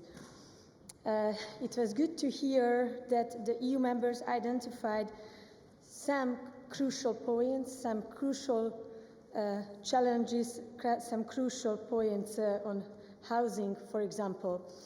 We do believe that this needs a main focus, and for example, right now, we're developing an economic program for the issue of affordable housing as well in cooperation with the Hungarian families.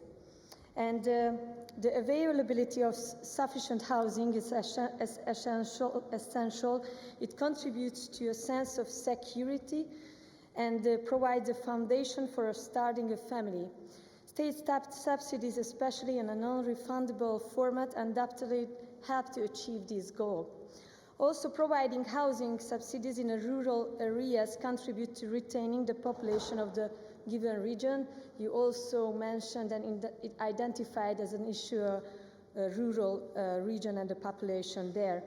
Just one example, between 2015 and 23, more than or almost 250,000 families have been recipients of the subsidy, so-called CHOC, that I mentioned already. Due to the change in the housing market situation, replacing the previous housing scheme, the government launched a new housing program in 2024, a subsidies launch scheme for families planning to have children called CHOC Plus. We believe, as the Hungarian government, in the Hungarian countryside, which is very important for us as well. And some comments also touch the issue of rural depopulation. Within the framework of the Hungarian rural program, we launched the rural CHOC, which has been available from 2019 in 2,630 disadvantaged settlements with a population of up to 5,000 for the purpose of buying or building a new home, purchasing a pre-owned home, at the same time expanding or modernizing an existing residential property. I can tell you that due to several measures of the Hungarian government, in many places the population decline has been stopped and the population has even started to increase. Another issue is promoting work-life and the work-life balance. First of all, I would like to highlight that we were able to create 1 million jobs in recent years, which is a real great achievement in Hungary, and especially when we talk about the young people and female employment, where we made the most progress. The key to successful family policy is that families can decide for themselves about how to reconcile family life and career, adapting to their own personal situation. The right to decide belongs equally to mothers and fathers, the young and the older generation as well. It is of crucial importance to create an environment in which every individual is able to reconcile family and professional life, for instance, with the help of flexible working arrangements, a generous and flexible parental leave system providing freedom of decision to parents or adequate nursery care. Also, I saw that there is a debate on migration. Hungary and we believe that instead of illegal migration, funding must be provided for families, which is very important. That we also think that key question is the European competitiveness, affordable energy, and the security of Europe and Hungary. Hungary has been dealing with this question for a long time, and we are happy to share our own experiences with you. And I would like to reinforce that the EU can only be strong and successful if it's made up of strong families. Thank you so much for being here, and thank you so much for your comments, and thank you so much for your kind attention.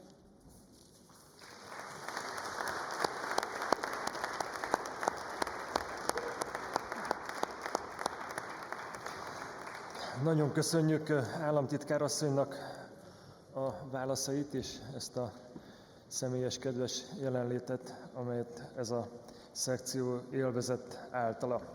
Ezzel a demográfiai kérdések végére értünk. Most egy hosszú kávészünet következik. Az ülést azt 11 óra 15 perckor fogjuk folytatni a 4. szekciónkkal, Európai Biztonság és Védelem. Esteban González Pons, az Európai Parlament alelnöke, és Sztáray Péter, a Külgazdasági és Külügyminisztérium államtitkára lesz a fő előadónk. 11 óra 15 perckor találkozunk, addig pedig mindenkinek jó kávézást és beszélgetést kívánok a folyosókon.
Folytatjuk ülésünket.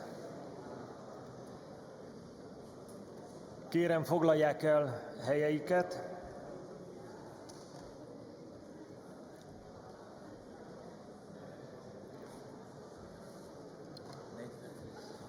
A COSAC plenáris ülés utolsó témája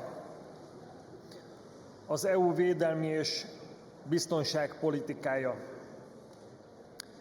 2022. februárja óta ismét háború színhelye lett Európa, amelyet a békevágy egyesített a II. Világháború és 1990 után. Az orosz-ukrán háború és az ismét fellángolt közel-keleti konfliktus jól mutatja, hogy sem a béke, sem a biztonság nem magától értetődő, és mindig vannak országok Európa szomszédságában, amelyek a vitás kérdéseket hadi úton kívánják megoldani.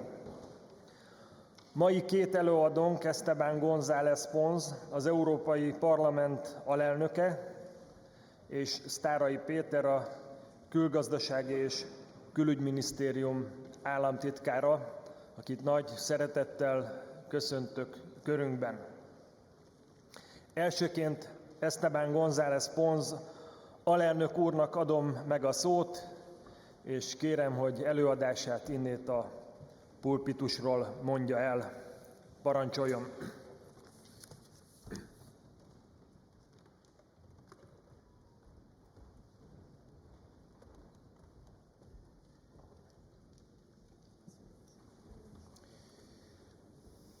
Good morning. Dear Mr. President, Secretary of State, State Secretary, I want to thank our host, the Hungarian Presidency, for welcoming us here today. Dear colleagues, we meet here in circumstances that are far from easy, both home and abroad. The values of democracy, freedom, and respect for international law, on which the European Union relies, are under threat. And the environment in which we move is becoming more and more unpredictable, unstable in terms of security and defense. So, when it comes to foreign policy and international relations, the European Union is neither an enemy nor a competitor to our states. On the contrary, the European Union is the necessary instrument to ensure that this new international bloc politics in this new international bloc politics, Europe is not once again trapped in the middle of a conflict led by others, be it from Washington, Moscow, Delhi, or Beijing. In other words, member states and EU have to assume that the world is not changing. The world has already changed. It is a giant chess game on which sooner rather than later we need to define what we want to be, the player, the pawn, or even worse, just the chessboard. To do so, the EU needs to make use of existing and new opportunities. They are. At the international level, it is vital to intensify cooperation with those countries which, like us, share essential values and principles such as the rule of law, democracy, and free markets. Strengthening our relationship with NATO should be one of the Union's top priorities in the face of growing challenges and threats. Since the beginning of this century, cooperation between EU and NATO has made it possible to provide greater security for citizens both in Europe and beyond. However, European defence needs to be given more strength, autonomy and capacity to complement NATO. A strong European defence means a robust pillar for NATO. This includes harmonized construction and acquisition processes, centralized procurement, and higher level of integration of our civic military structures. We are in a period of gigant geopolitics. We are dealing with countries that are characterized by large population, great economic power, and a unique military, diplomatic, and economic capacity to react. Meanwhile, the European Union, we are 27 different member states with 27 different foreign affairs policies, ranking from those with 83 million inhabitants to those that have around 500,000. Faced with this situation, we cannot afford to act separately. We need to cooperate with each other. The environment around us demands it. Unfortunately, we don't have to go far to find war. Here in Hungary, we only have to cross into the neighborhood country to ban it. Since the creation of the European Union, war seemed a thing of the past, almost distant. But everything has changed since Russia's unjustified and unprovoked invasion of Ukraine, a country that shares our values and yet from which more than 6 million Ukrainians, most of them refugees in Europe, have been forced to flee. Now, war is in our borders. And let me be clear, it is not only a direct attack on the principles of sovereignty, territorial integrity, and respect for international law that we share. It is also an attack on Ukraine's pro-European vocation, and with it on the European Union as a whole. We have to defend Ukraine as long as it takes. We need a common European defense strategy to provide a collective and coordinated response to threats that have taken a global dimension. We need to strengthen Europe's defense industry through investments in both innovation and research in order to be able to compete on a level playing field with other giant powers. And we need to move towards better coordination and integration of civic and military structures where possible, and to the extent that is possible. However, none of this can be done without a clear political will. That is why I'm delighted that for the first time in the history of the European Union, we will have a dedicated Commissioner for Defence. Dear colleagues, I would like to finish what I was saying a few minutes ago. If the world has changed, we have to change with it. That is why we need to invest more in defense. But by defense, I don't just mean tanks, soldiers, or weapons. Today, war can be invisible, and there are a host of new elements that threaten our security in hybrid ways.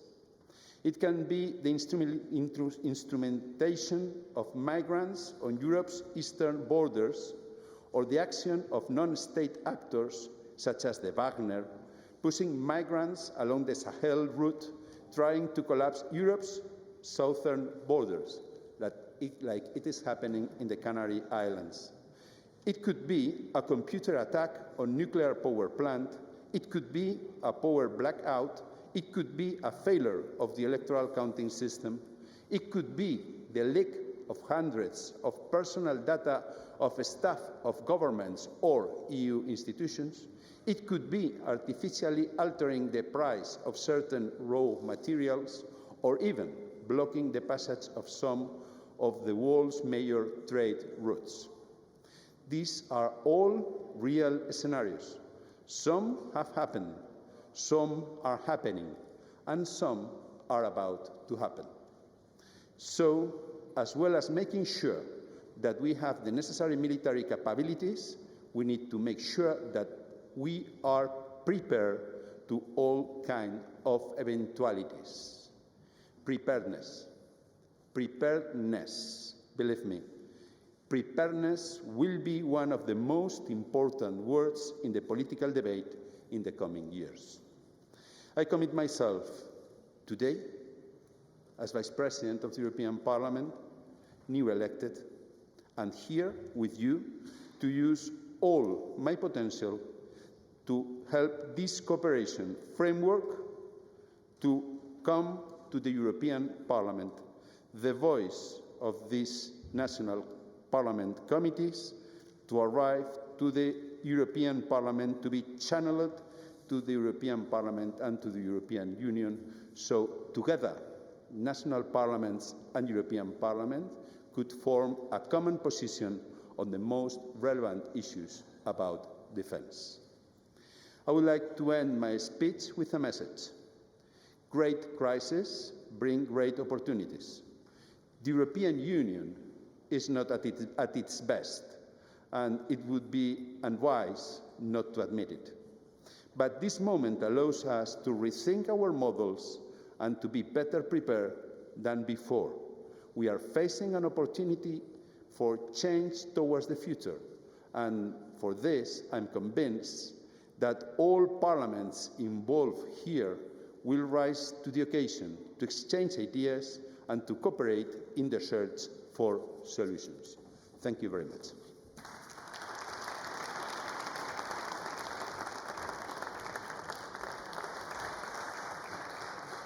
Köszönjük szépen alelnök úrnak, és most felkérem Sztáray államtitkár urat, hogy tartsa meg előadását szintén innét a pulpitusról.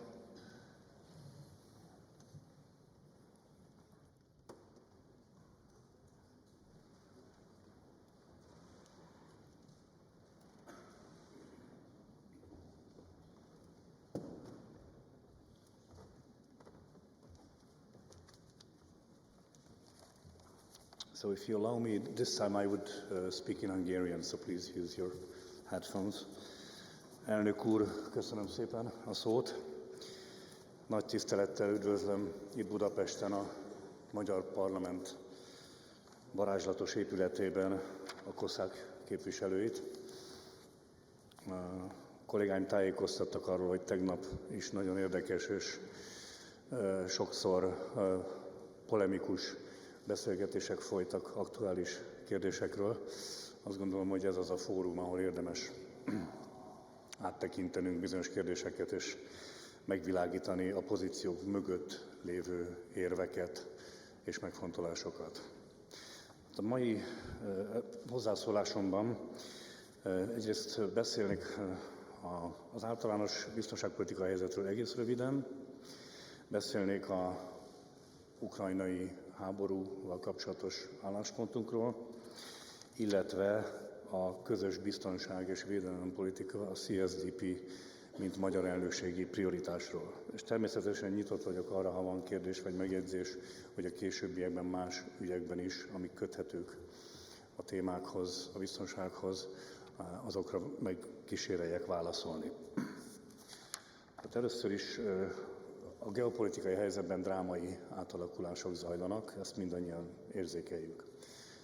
Többféle kihívás és fenyegetés érzékelhető egyszerre, tehát a szomszédunkban van egy háború, ugyanígy a Közel-Keleten van egy eszkalálódó katonai konfliktus Izrael és környékén. Látjuk, hogy a klímaváltozás, a illegális migráció tömegesen milyen következményekkel járt az országainkra. A terrorizmus Európa szívében megjelenik, tehát egy sor olyan fenyegetés és kihívás van, amire együtt kell keresnünk a válaszokat, együtt kell megtalálnunk, hogy mik a közös európai érdekek, hozzárendelni az eszközöket, hogy tudjuk ezeket kezelni, és utána együtt fellépni. És azt gondolom, hogy ehhez arra van szükség, hogy a nevén nevezzük a dolgokat, őszinte vitákat folytassunk, és akkor képesek leszünk arra, hogy megtaláljuk a valódi eszközöket.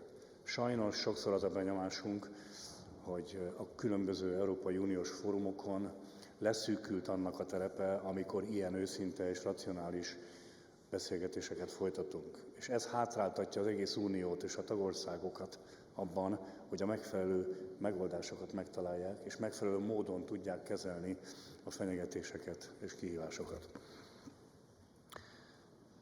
Eközben zajlik egy nagy, tektonikus, korszakos versengés elsősorban az Egyesült Államok és Kína között, amelyben Európának meg kell találnia a saját helyét, meg kell találnia, hogy mik az érdekei, nem teljesen az amerikai érdekek, nem teljesen a kínai érdekek, hanem a kettő között van egy sajátos európai érdek.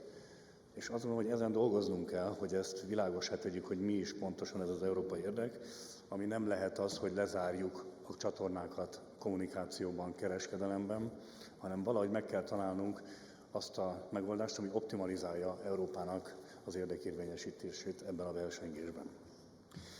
Rátérve az orosz-ukrán konfliktusra, azt gondolom, hogy az alapállás az közös, mindenki egyetért abban, hogy Oroszország agressziót hajtott végre egy szomszédos ország Ukrajna ellen, és ez szembe megy a nemzetközi jogszabályaival. Ebben teljes egyetértés van, mi is elismerjük Ukrajna szuverenitását és területi integritását. A kérdés az, hogy most, hogy már benne vagyunk ebben a helyzetben, milyen megoldást lehet találni arra, hogy újra elérjük a békét. És azt gondolom, hogy itt eltérnek a koncepciók, és erről érdemes beszélni, hogy ki mit gondol. Mi úgy látjuk, hogy elértük azt a pontot, amikor egyértelművé vált, hogy katonai megoldás ebben a konfliktusban nem várható. Éppen ezért szorgalmazzuk azt, hogy a nagyobb országok segítségével győzzük meg a feleket arról, hogy igenis üljenek le és kezdjenek el tárgyalni, mert ha ez nem következik be, akkor Ukrajnában egy egész generáció el fog tűnni ebben a háborúban, az ország nagy részét le fogják rombolni, és nem látjuk azt, hogy ebből Ukrajna hogy tud feltámadni újra, mint egy egészséges és erős ország, amelyik egyébként potenciális EU tag. Tehát mi azért mondjuk azt, hogy minél hamarabb el kellene kezdeni tárgyalni. Magyarország nem tudja megmondani, hogy mi legyen a végső cél, mi legyen a végállapot ezekben a tárgyalásokban. Ez túlzott ambíció lenne a részünkről. De a miniszterelnök, a magyar külügyminiszter sokat tesz azért a háttérben, hogy megpróbálja a fontos szereplőket ebben a kérdésben meggyőzni. Azt mondom, hogy meg kell várnunk az amerikai elnökválasztást is, mert ennek is lesz hatása, és utána valamilyen új lendületet kell venni ebben a kérdésben, hogy megállítsuk a háborút, és valahogy meggyőzzük a feleket, hogy induljanak el a béke felé. Most ebben a helyzetben mi Magyarország számára a legfontosabb? Nekünk az a legfontosabb, hogy a NATO, a Washingtoni Szerződés 5. cikke hiteles maradjon. Tehát a kollektív védelem az elsődleges szempontunk, mert hogyha az elrettentés, az 5. cikk hiteles, az azt jelenti, hogy senkinek nem fog eszébe jutni az, hogy NATO országot megtámadjon, vagy a szuverenitása ellen kihívást intézzem. Emiatt mondjuk azt, hogy nem jó az, hogyha a NATO tagországai átadják az összes tartalékokat, lőszert, katonai eszközöket egy harmadik félnek, ebben az esetben Ukrajnának, mert ezzel meggyengítik a védelmüket, és áttételesen az egész NATO védelmét és a kollektív védelmet gyengítik meg. Tehát ha nincs kellő gyártási kapacitás, amivel ezt helyettesíteni tudnánk, akkor azt gondoljuk, hogy ez nem egy jó eljárás. 10 évvel ezelőtt a Walesi csúcson minden NATO tag ígéretet tett arra, hogy eléri a védelmi kiadások terén a GDP 2%-át. Ha megnézzük, nagyon sok ország előrelépett, de körülbelül a NATO országok egyharmada messze van a 2%-os költéstől. És azt gondolom, hogy ez például egy nagyon nagy probléma. Hogy lehet az, hogy 10 év alatt nem voltunk képesek arra, hogy mindannyian megteremtsük ezeket az eszközöket? És tudom, hogy ez egy EU ülés, csak nagyon fontos az, hogy Európa védelme szempontjából a végső garanciát a NATO jelenti. Azok az EU tagok, amelyek egyben nem NATO tagok, nekik is szerintem nagyon fontos az, hogy van egy ilyen szövetségi ernyőszervezet, amelyik Európát védi. Nem kell belépni ebbe a szervezetbe, de az biztos, hogy enélkül, a szervezet nélkül Európa biztonsága sokkal gyengébb lenne. Tehát az a fontos, hogy akik nem NATO tagok, azok is erősítsék a védelmi képességeiket, mert vannak olyan autonóm európai érdekek biztonsági területen, amikor a NATO mint szervezet nem érdekelt a közvetlen fellépésben, és az Egyesült Államok sem kíván részt venni. Egy példa, mondjuk a földközi tenger monitorozása, az egy olyan ügy, ami európai érdek, de ehhez képességekre van szükségünk. Ha nincsenek meg a képességek, ha nem költünk eleget védelemre, akkor nem leszünk képesek arra, hogy a saját érdekeink szerint megvédjük magunkat.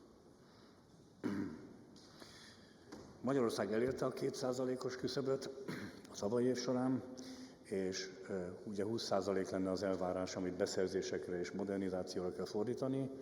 Itt majdnem 50%-on vagyunk. Tehát egy teljes modernizáción megy keresztül a Magyar Honvédség, és ennek a nagy része, 70%-a a beszerzéseinknek az európai gyártóktól származik. Tehát ez egy politikai döntés. Ez mutatja, hogy Magyarország elkötelezett az iránt, hogy európai gyártóktól az európai védelmi ipart fejlesztve modernizálja a hadseregét. Nagyon fontos az, hogy a NATO és az EU együtt tudjunk működni. Tudjuk, hogy mik a politikai problémák ezzel kapcsolatban, de nagyon fontos lenne, hogy a két szervezetnek a képességeit optimalizálva használjuk a kihívások és a fenyegetések kezelésére. És hát szeretném aláhúzni azt, hogy az elmúlt pár évben, ha megnézzük a NATO és az Európai Unió döntéseit, akkor Magyarország minden megerősítő intézkedésben pozitív hozzáállást mutatott. Tehát ha azt nézzük, hogy a NATO keleti szárnyának megerősítését támogattuk-e? Támogattuk.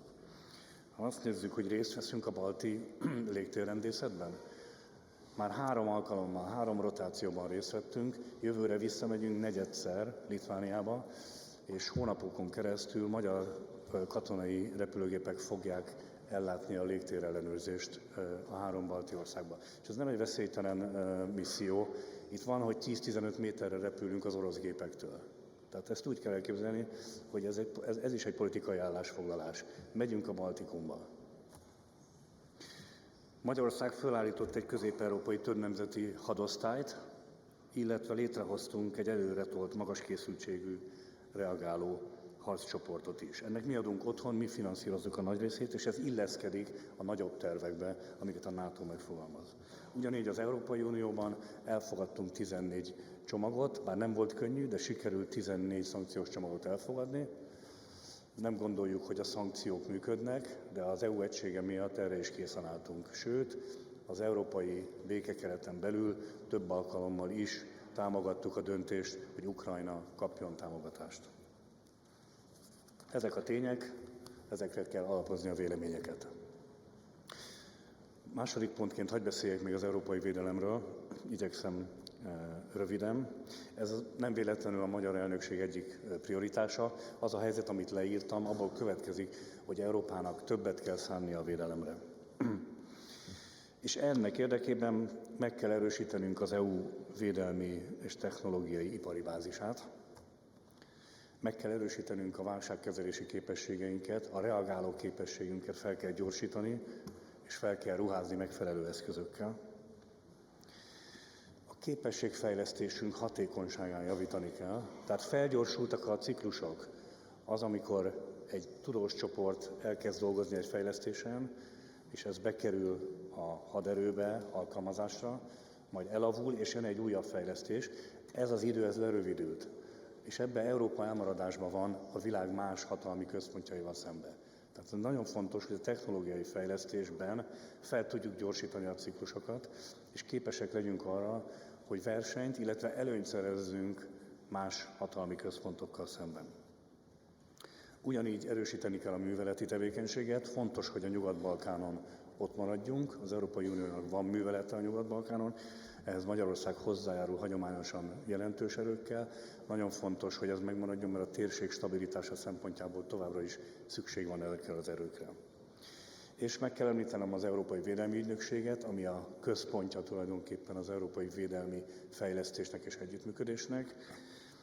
Mi nagyon erősen támogatjuk az EDA-t, mi azt gondoljuk, hogy ez a motorja ennek a tevékenységnek.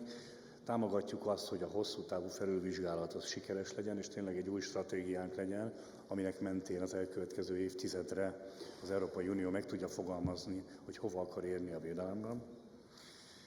És még az is fontos, hogy ez a kormányközi jelleg megmaradjon továbbra is, hiszen az egységet mi abban látjuk, hogyha kormányközi és egyhangú döntéshozatal van elsősorban. És a kisebbségi vélemények is legitimek, ezeket is figyelembe kell venni a döntéshozatal során, akkor tudunk erős egységet kialakítani, és akkor tudunk erős végrehajtást biztosítani a politikai döntéseknek. Támogatjuk az összes védelmi intézkedést és a jogszabályokat, Tehát akár a lőszergyártásról van szó, akár a közös beszerzésekről, akár a védelmi ipari stratégiáról, a rövidítéseket most nem mondom, mert nem lehet követni, akár a védelmi ipari programról. Tehát ezek nagyon szükséges lépések ahhoz, hogy Európa valóban fejlődjön, és az a bizonyos stratégiai autonómia, amit nem határoztunk meg konkrétan, hogy az mit jelent, de mindannyian érezzük, hogy miről van szó, ez a védelem terén erősödjön. Ne függjünk másoktól annyira. Legyen nagyobb a mozgásterünk. A politikai döntéseket tudjuk jobban alátámasztani védelmi képességekkel. Ez mindenkinek az érdeke, független attól, hogy NATO tag vagy nem. Az összes EU tagországnak ez érdeke. És ennek érdeke akarunk dolgozni, ennek érdekében. És hát végül Magyarországnak az a stratégiai célja, hogy 2030-ig újjáépítsük a védelmi iparunkat, és ez nem csak ránk igaz, ez egy újabb stratégiai autonómiával összefüggő kérdés, hogy Európában megvannak-e a szükséges védelmi ipari gyártókapacitások. Az ukrajnai háború bebizonyította, hogy nincsenek meg, és szükség van erre. Tehát most egy új építkezés zajlik. Nekünk az a célunk, hogy magunkat el tudjuk látni néhány éven belül saját gyártású eszközökkel, tudjunk exportálni, tudjuk segíteni a többi országot is, és hát ennek érdekében számos vegyes vállalatot hoztunk létre, illetve gyárak épülnek Magyarországon, amelyek a védelmi ipart fogják erősíteni, és az európai stratégiai autonómiát fogják erősíteni. Tehát mindezt egybevetve, és ezzel le is zárom, azt gondolom, hogy nagyon sokat tett az Európai Unió a Lisszaboni Szerződés hatályba lépése óta a közös biztonság és védelempolitika terén, de nagyon sokat tennivaló annak érdekében, hogy még jobban tudjuk kezelni azt a rengeteg kihívást és fenyegetést, amivel közösen szembenézünk.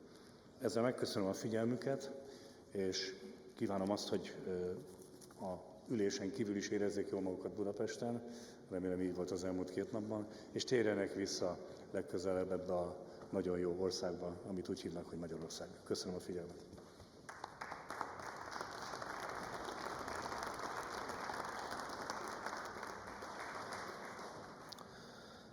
Köszönöm szépen alelnök úrnak és államtitkár úrnak a vitaindító előadásait.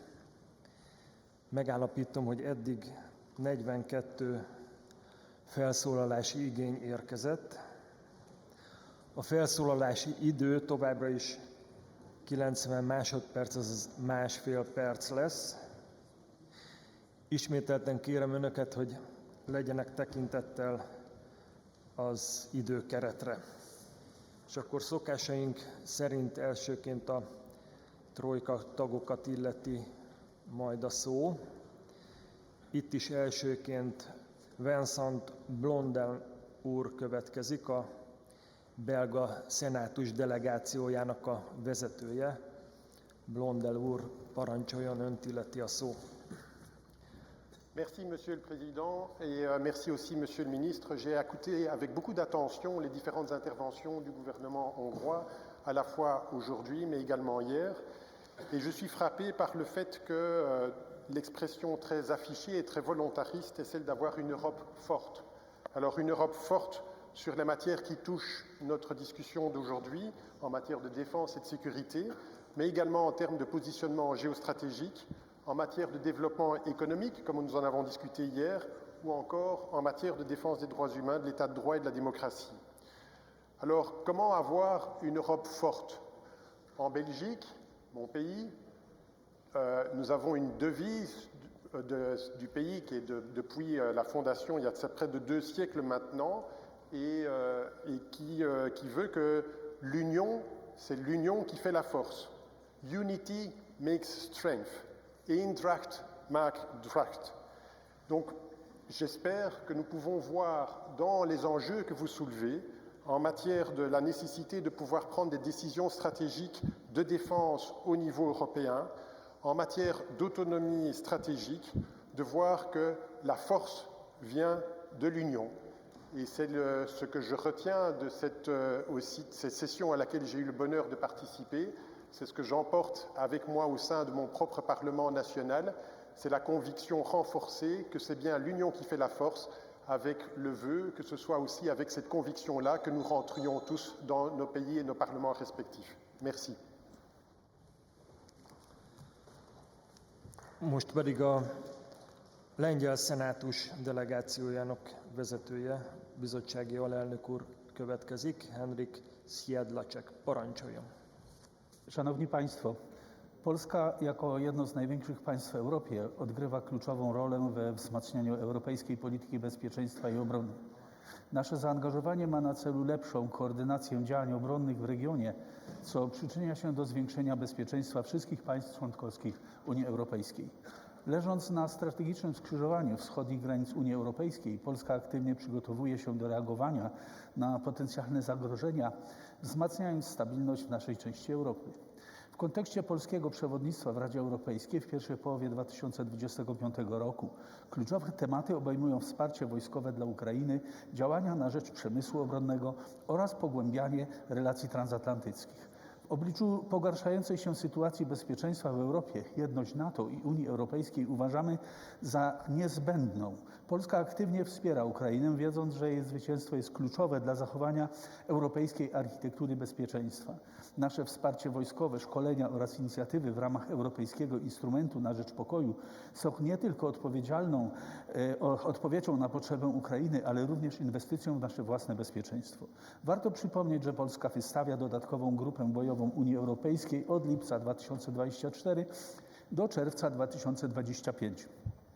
Jest to bardzo istotny wkład naszego kraju w osiągnięcie pełnej gotowości operacyjnej do końca 2025 roku, zgodnie z kompasem strategicznym Unii Europejskiej. Dziękuję.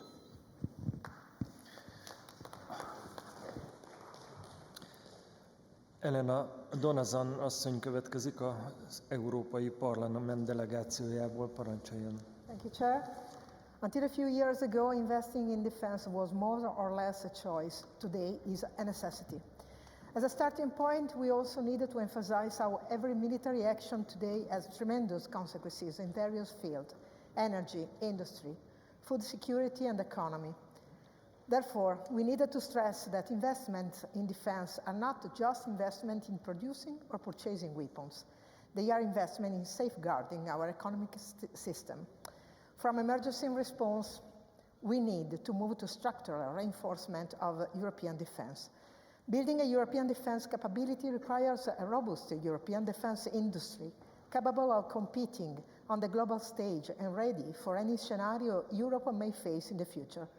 The discussions must focus on three key areas: reinforcing supply chain, strengthening the demand, and securing financing. On the supply side, we needed to reinforce the European defense technological and industrial base and to include small and medium-sized enterprises. In terms of financing, we need to exempt defense investment from the constraints of the Stability and Growth Pact. We have to simplify access to Europe grants by cutting red tape and bureaucracy for industry and small and medium enterprises. Finally, it will be a hybrid war. It could be, as Vice President say. So we have to be prepared better from before. Thank you. És most a házigazda a magyar delegáció tagja, Juhász Hajnal következik. Parancsoljon, képviselőasszony. Thank you, Mr. Chair. Honored colleagues, the ongoing and emerging conflicts on the continent and around the world clearly demonstrate that Europe needs to significantly improve its defense capabilities, international crisis management, responsiveness, and capacities. Beyond defense policy alliances and cooperation, the European Union must play a greater role in guaranteeing its own security by strengthening its resilience and capacity to act. Bearing this in mind, the Hungarian presidency places particular emphasis on strengthening the European defense technological and industrial base, including defense innovation and the enhancement of defense procurement cooperation between member states. Hungary is well aware of its responsibility in our common European defense architecture. Out of the 29 troops contributing nations in the NATO-led Kosovo mission, Hungary ranks the third in terms of military staff deployed. Hungary's defense expenditure stands at around 2.5% as a share of GDP. Since the beginning of the Russian aggression against Ukraine, we have provided shelter to thousands of Ukrainian refugees and helped with the rehabilitation of wounded soldiers. Given the persistent security threats in our neighborhood, along with the shortcomings of the EU in terms of deterrence and defense capabilities, we think that the European industrial and technological defense cooperation shall be elevated in order to face present and potential upcoming security challenges. Thank you very much indeed. Most pedig az olasz szenátus delegáció vezetője következik. Giulio Terzi di Sant'Agata úr, parancsoljon. Grazie signor Presidente. Innanzitutto voglio dire che mi ritrovo interamente nelle cose dette dal Vicepresidente del Parlamento europeo Sebastian Pons. La difesa e la sicurezza sono diventati temi ancor più centrali e prioritari per tutti gli europei dopo la criminale aggressione del regime di Mosca all'Ucraina. Negli ultimi 2 anni vi è stata maggior presa di coscienza che sicurezza e difesa sono prerequisiti delle nostre libertà e della nostra democrazia. Non c'è pace senza deterrenza, senza un equilibrio negli assetti strategici di forza, senza queste basi anche la politica e la diplomazia si spengono inesorabilmente. L'obiettivo del 2% del PIL per la difesa è oggi una necessità minima per l'esistenza stessa dell'Unione e le spese per sicurezza e difesa devono essere esentate dai piani strutturali di bilancio. Il consolidamento dell'industria europea della difesa richiede più procurement comuni, più standard comuni, più risorse comuni, collaborazioni estese, tecnologie dual use e sistemi d'arma. È ogni giorno vitale che questo processo si avvii a fronte di ostili e continue dimostrazioni di indiscriminati usi della forza, di forza militare, di disinformazione, di attacchi ibridi da parte di Mosca e dei suoi alleati. È necessario contrastare chi calpesta il diritto e i fondamentali valori dell'Unione. L'Europa non può contare in eterno sulla delega della propria sicurezza all'America. Dobbiamo costruire un vero, integrato e al tempo stesso autonomo pilastro europeo della NATO. Il sistema europeo di difesa oggi non è in grado di difenderci dalle più gravi minacce esterne. Bisogna riequilibrare il contributo complessivo che l'Europa dà all'Alleanza Atlantica. Così renderemo un concreto e solido dimostrazione di impegno per la difesa di tutti i partners euroatlantici.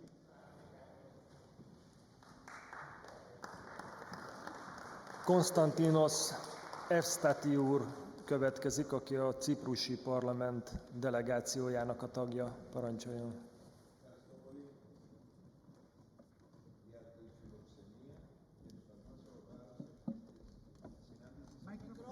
Kis türelmet kérünk, a mikrofont fel kell csíptetni.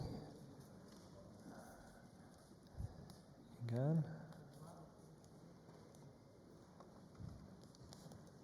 A mobil mikrofon lesz a jó megoldás. Parancsoljon, újraindítjuk az időkeretet, egy kis türelmét kérjük. Parancsoljon. Ευχαριστήσω καταρχάς για την υπέροχη φιλοξενία και τη θαυμάσια οργάνωση της συνάντησης μας σε αυτήν την πανέμορφη αίθουσα. Θα ξεκινήσω με μια διαχρονική διαπίστωση και αλήθεια που πάει πίσω 2.500 και πλέον χιλιάδες χρόνια, πίσω στο Θουκυδίδη, ότι η ασφάλεια και η άσκηση εξωτερικής ή πολιτικής εν γέννη είναι συνάρτηση της ισχύως. Δυστυχώς έχει πλέον αποδειχθεί ότι η Ευρωπαϊκή Ένωση δεν επιδίωξε σοβαρά ούτε και είναι σε θέση να ασκήσει τη δική της αυτόνομη κοινή εξωτερική πολιτική, η οποία είναι στενά συνυφασμένη με την πολιτική της ασφάλειας.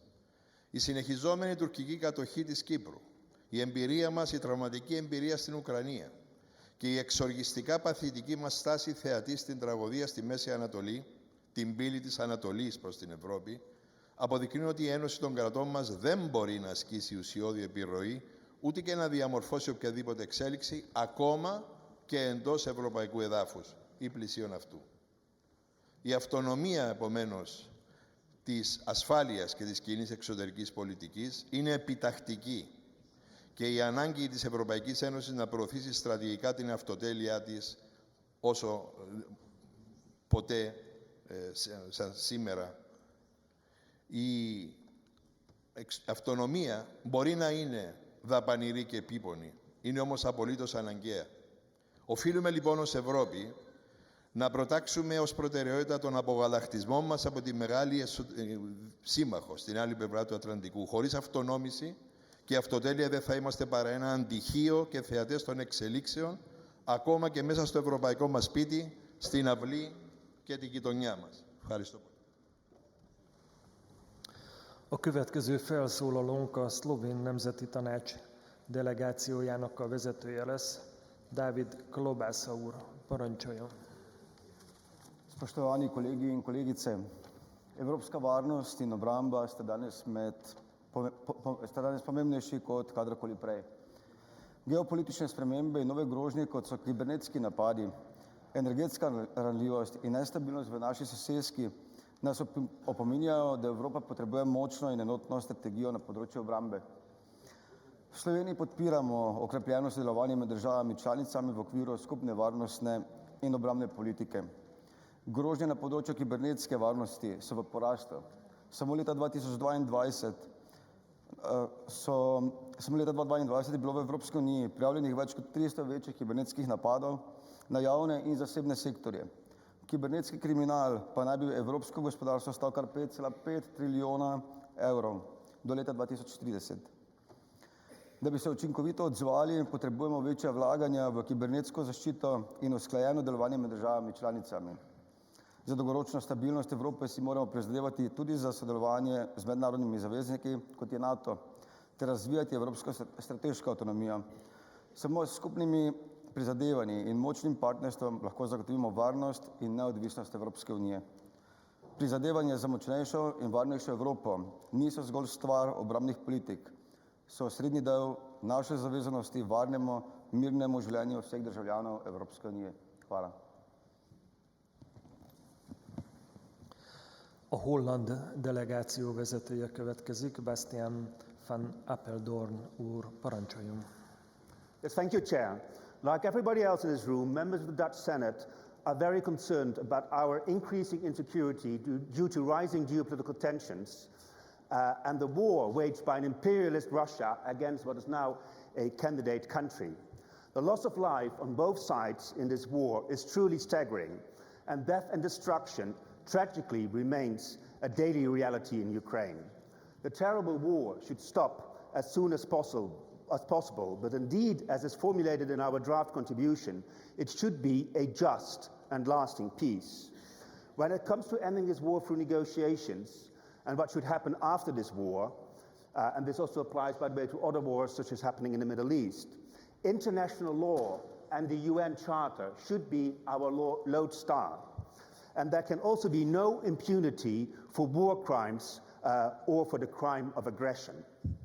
With insecurity facing us, there's arguably the need for more defence and security cooperation by the EU member states, especially given the existing fragmentation and inefficiency of European defence. But here I would like to raise two concerns.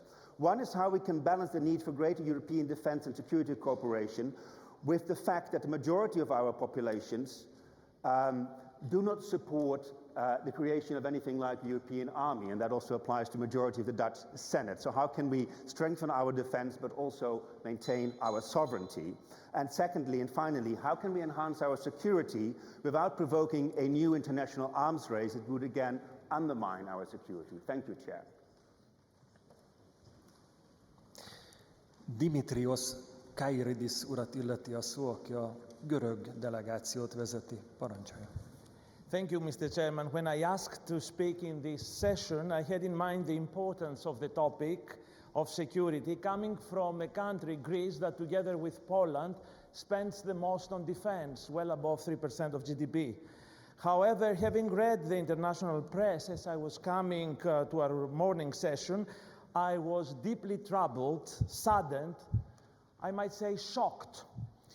I was calm and moderate yesterday because I don't like hostile rhetoric, but I feel I have no choice than to raise the question that a precondition for a strong defense and security is our unity.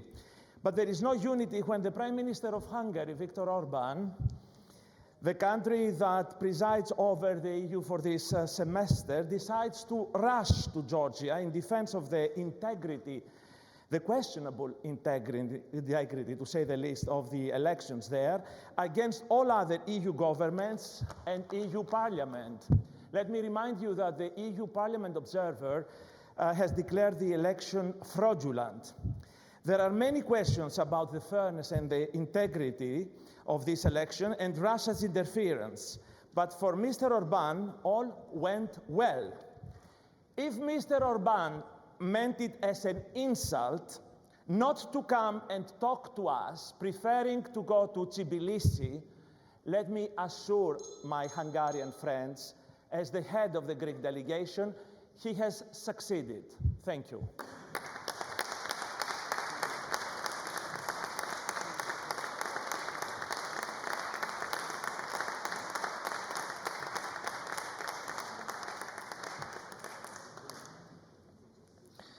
Most pedig az olasz képviselőház delegációjának a vezetője, második szekciónk előadója, Alessandro Gio Vigna úr következik. Megadom a szót, parancsoljon. Grazie Presidente, onorevoli colleghi. Io fino a questa mattina, leggendo il nostro ordine dei lavori, ero convinto che questa sessione trattasse di immigrazione e questa è forse ancora una caratteristica di questa nostra Unione, in base a dove ti trovi, in base a quale paese rappresenti, identifichi alcune parole chiave in modo diverso. E allora, visto che ero convinto che si parlasse di immigrazione, vi voglio fare alcuni accenni sul fronte sud, il Mediterraneo.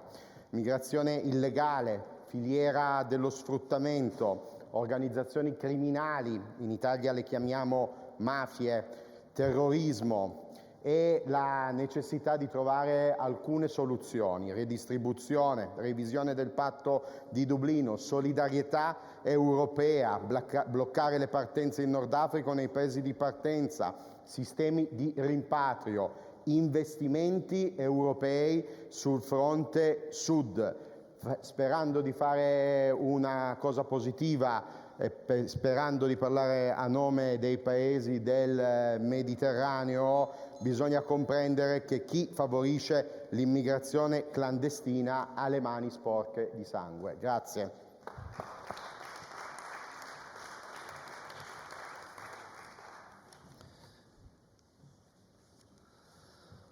A román képviselőház delegáció vezetőjének, Mirela Fortuna asszonynak adom meg a szót. Parancsoljon. Mulțumesc, domnule președinte. Noile provocări la adresa securității și apărării în Europa reclamă soluții ferme, în deplină complementaritate cu NATO. Dezvoltarea unei industrii de apărare competitive pe termen mediu și lung trebuie să se facă prin asigurarea în mod echilibrat geografic la nivelul întregii Uniuni Europene a bazei industriale și tehnologice de apărare, care să includă toate industriile naționale. Susținem dezvoltarea unor noi linii de producție în Europa de Est ca factor cheie pentru asigurarea capacității de lungă durată a industriei europene de apărare.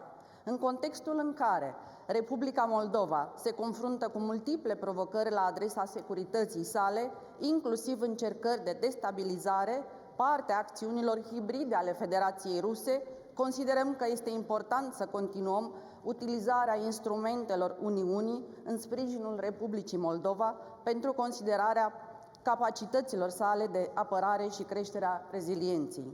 Sprijinim includerea Republicii Moldova în programul privind industria europeană de apărare, potrivit unui statut similar cu cel al Ucrainei, dată fiind importanța strategică a sprijinirii celor două țări în ansamblul obiectivelor Uniunii Europene de consolidare a apărării. Vă mulțumesc!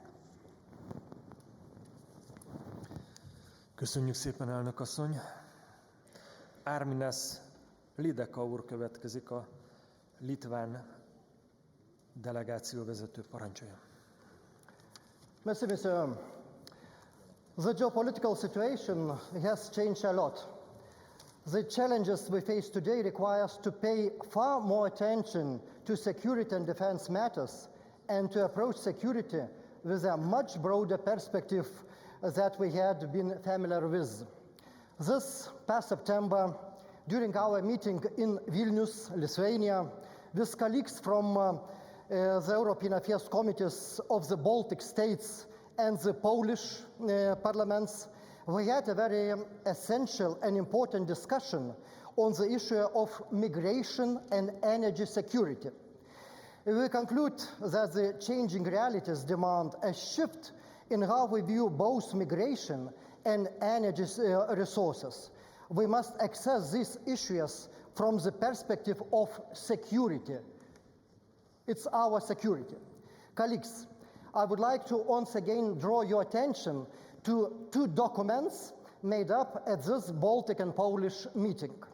First, the joint statement on the external border protection of the European Union. It's about external border protection against hybrid threats such as instrumentalized migration. Second, the joint letter calling for the halt of LNG imports from Russia. Both of these documents directly relate to our collective security. Our colleagues from Czech Republic, Luxembourg, Italy, Cyprus, Finland, and Germany have already joined these documents. And more continue to do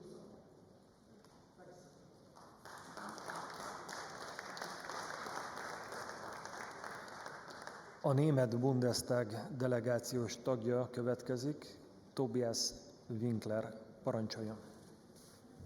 Dear Mr. President, dear colleagues, immediately after the creation of the European Coal and Steel Community, the planned next step was a European defense community. The plans for a common European defense policy are as old as the European unification. In the last decades, the European Union has brought the continent the longest period of peace in history. No country needs to live in fear of being attacked by its EU neighbor anymore. National defense has taken on a completely new dimension. But we must not leave defense to others, but rather must combine our freed-up forces to face the new threat posed by Russia's full-scale invasion of Ukraine. Every EU member state has problems setting up its national budgets. Joint procurement can help us become more efficient and achieve far more with far less. We should not just count in money, but in skills. The key criteria are interoperability, joint research and development of new systems, cooperation on existing systems, NATO standards, common export rules, and the goal of 50% of defense spending within the EU by 2030. Defense is one of the core tasks of nations. It's not an exception, it's a basic obligation. Therefore, calling for special treatments in the stability criteria or new EU debt in this area would be inappropriate. Members of the national parliaments are gathered today. Joint procurement and the common defense union will not fail in Brussels. It is national sensitivities, maybe a lack of trust in the protection of domestic industry that stand in the way. When you leave Brussels today, when you leave Budapest today, campaign in your parliaments, campaign in your defense committees. Our security is threatened, but if we join forces, we can protect our people more powerfully and efficiently than ever. Thank you.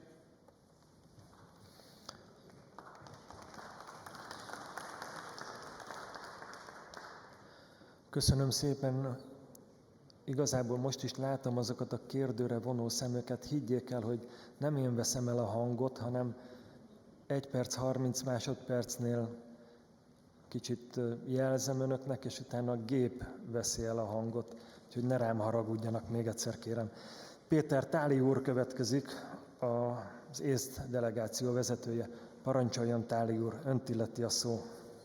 Distinguished Chair, colleagues, due to the Russian war in Ukraine and economic situation caused by the same Russian war against Ukraine, Estonia deems it necessary to rapidly enhance Europe's defense readiness. To achieve this, additional EU funding sources should be analyzed with goal of making at least 100 billion euros available before the start of new EU long-term budget period in 29.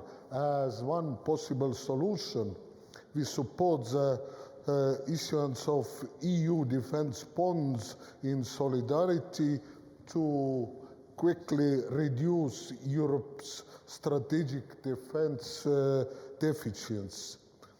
Estonia supports strengthening the EU common defense readiness through joint procurement and increasing the production capacity of defense industry. The technological and industrial base of Europe's defense sector must be reinforced.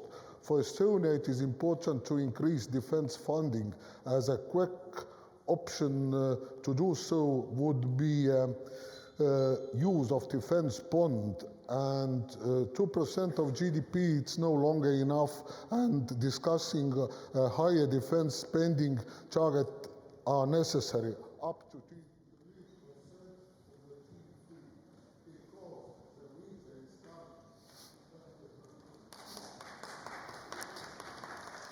A svéd delegáció vezetőjének, Erik Ottosson úrnak adom meg a szót. Parancsoljon!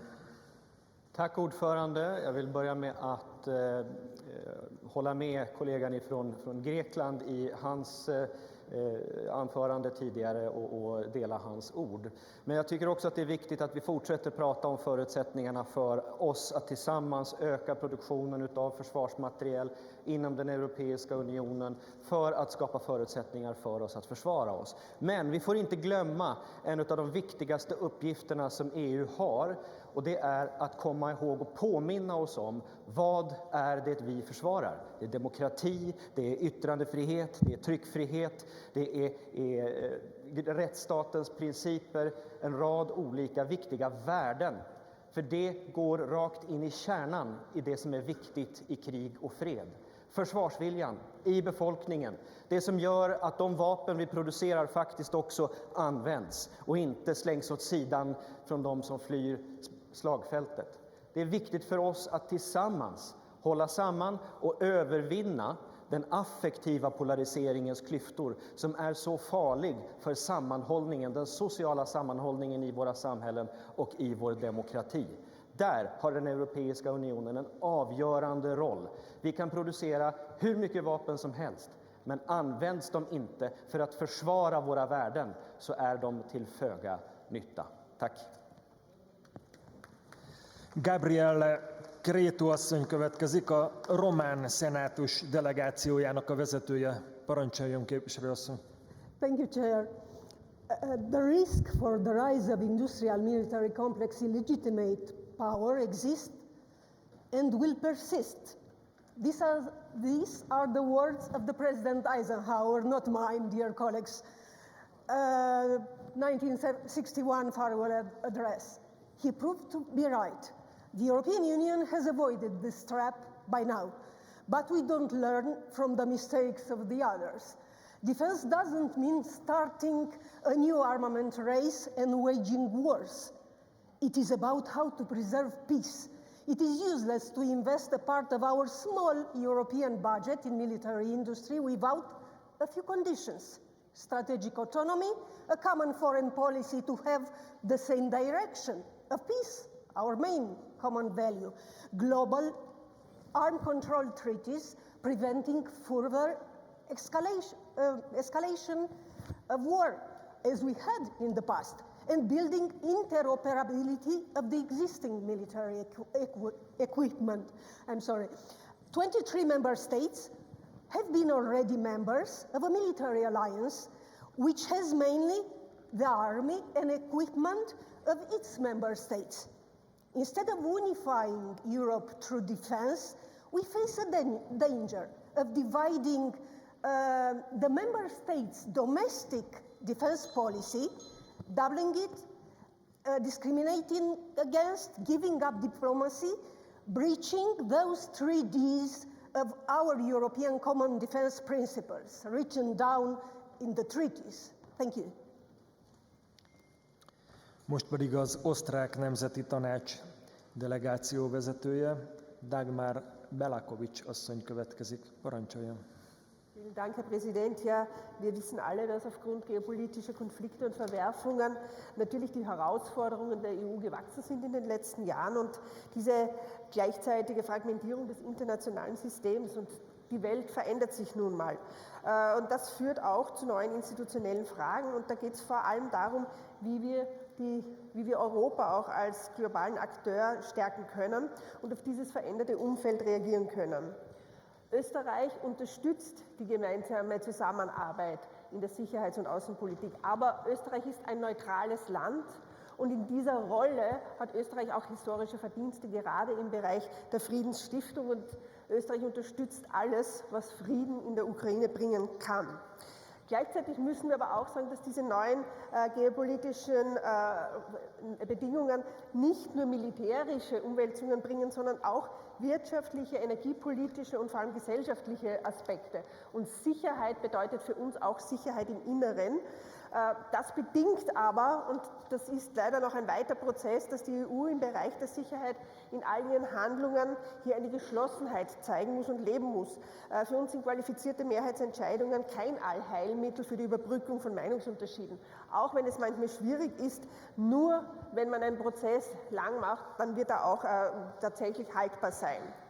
Schutz im Inneren bedeutet für uns aber auch den Kampf gegen die illegale Migration, den Schluss der Außengrenzen, auch die Rückführungen tatsächlich auch hier zu forcieren.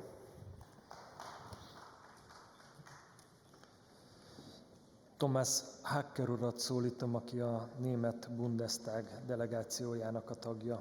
Parancsoljon, Hacker úr! Sehr geehrter Herr Vorsitzender, sehr geehrter Herr Staatssekretär!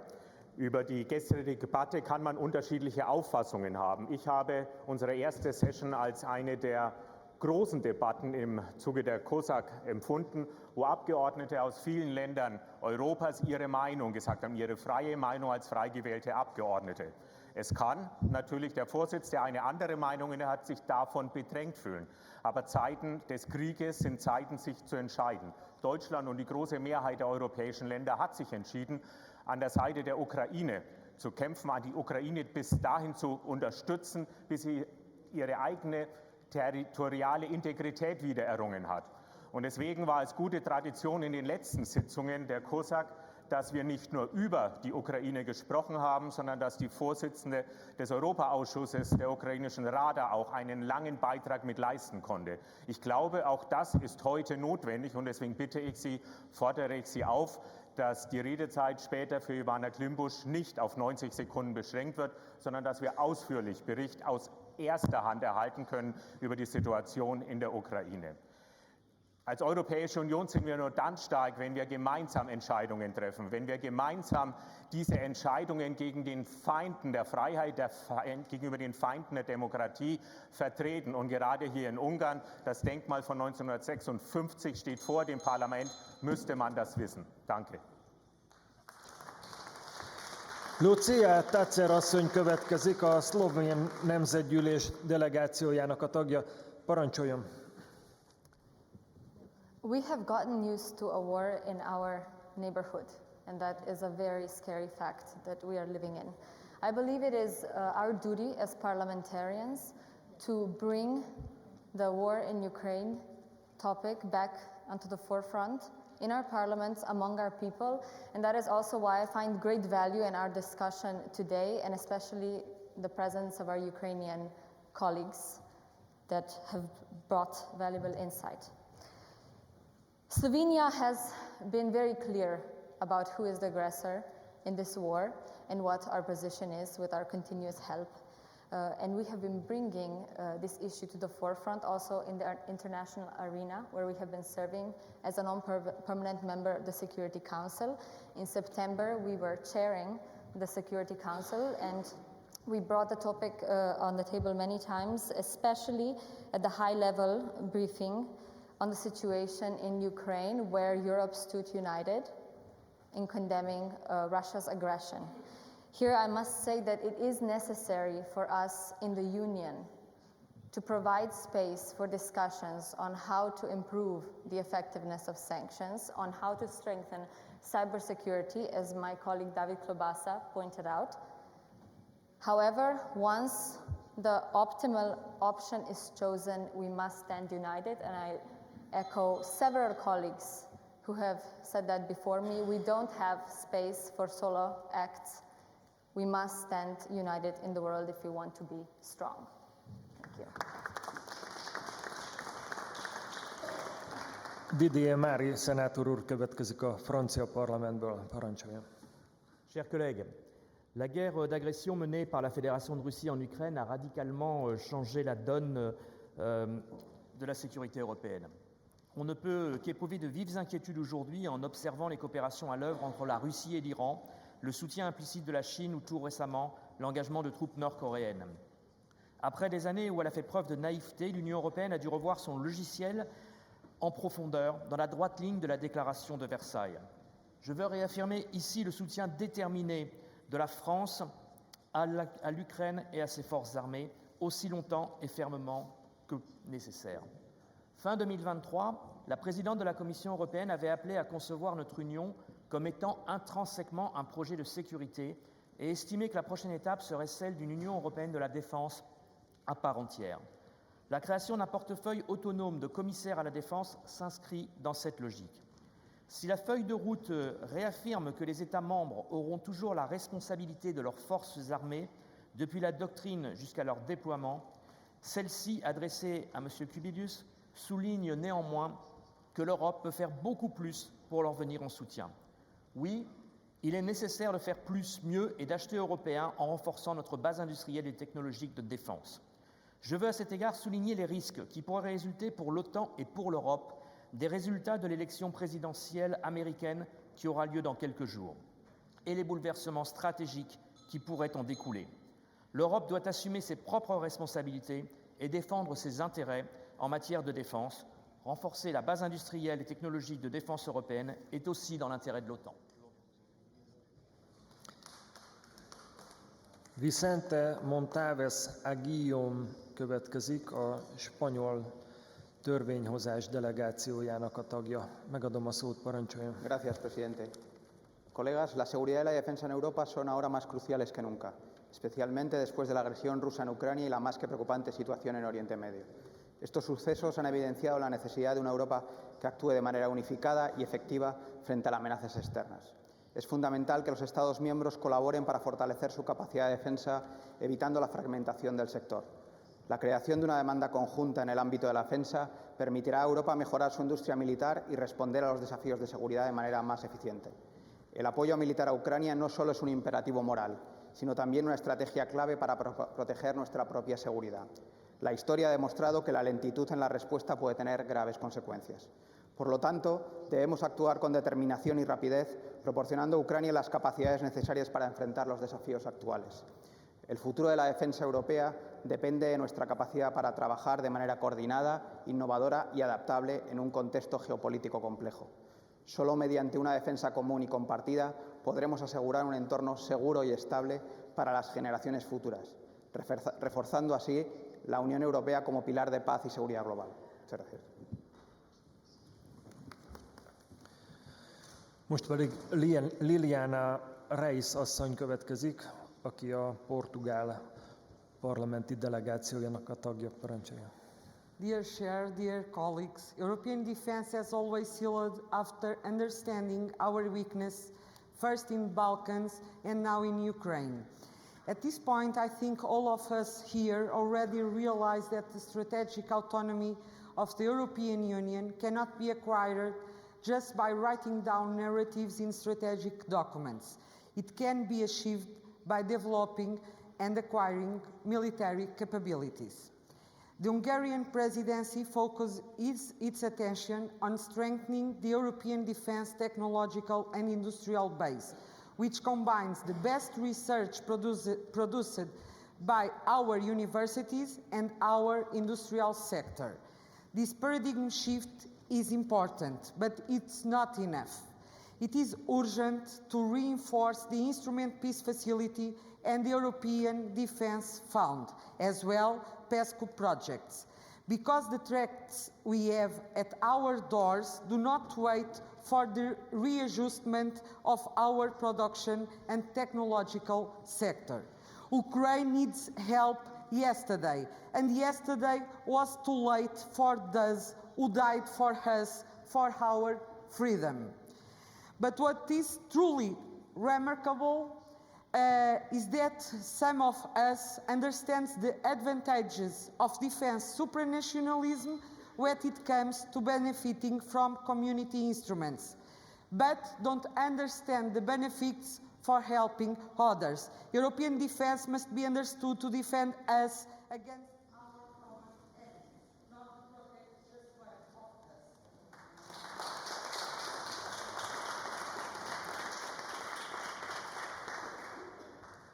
A görög parlament delegációjának tagja Irini Duru asszony következik. Parancsoljon. Κύριε Πρόεδρε, κύριε Υπουργέ Εξωτερικών, κυρίες και κύριοι συνάδελφοι, έχουμε δύο εστίες πολέμου, στην Ουκρανία και στη Μέση Ανατολή. Και έχουμε και μια σειρά μικροτέρων, από την Ιεμένη έως το Σάχελ. Έχουμε αναδιατάξει στο διεθνές στερέωμα με την ανάδειξη του Παγκοσμίου Νότου, τη διεύρυνση των BRICS και τη στασιμότητα των ΗΠΑ λόγω εκλογών. Και εμείς, ως Ευρωπαϊκή Ένωση, δεν έχουμε ακόμα αποκτήσει την αυτονομία από το ΝΑΤΟ και δεν έχουμε μια ενιαία και στιβαρή κοινή εξωτερική πολιτική και πολιτική ασφάλειας. Άρα παραμένουμε εξαρτημένοι από τις στρατηγικές προτεραιότητες των ΗΠΑ και δεν μπορούμε να πάρουμε σοβαρές ειρηνευτικές πρωτοβουλίες στο πλαίσιο μιας ολοκληρωμένης πρότασης και στρατηγικής εξόδου από τις συγκρούσεις είτε στην Ουκρανία είτε τη γενοκτονία στη λωρίδα της Γάζας από τον Ισραηλινό στρατό.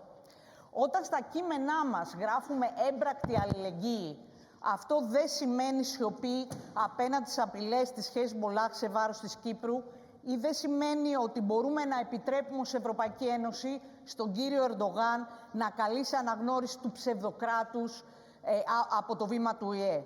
Όταν γράφουμε στα κείμενά μας ευρωπαϊκή εγρήγορση, δεν μπορεί να επιτρέπουμε στους Γερμανούς εταίρους να προμηθεύουν μαχητικά αεροσκάφη σε μια αναθεωρητική δύναμη απέναντι σε δύο κράτη-μέλη της Ευρωπαϊκής Ένωσης, στην Κύπρο και στην Ελλάδα. Εάν συνεχίσουμε έτσι, η Ευρωπαϊκή Ένωση θα είναι μαύρη και τον 21ο αιώνα, όχι μόνο τον 20ο. Matilda Ernkrans asszony következik, aki a svéd delegáció tagja. Megadom a szót, parancsoljon. Mr. Chair, colleagues, first I would like to say thank you for a well-organized COSAC meeting. Having said that, I represent the Social Democratic Party in Sweden, the biggest party, though in opposition, but even so a party with increased support in the latest general elections and in the EU elections.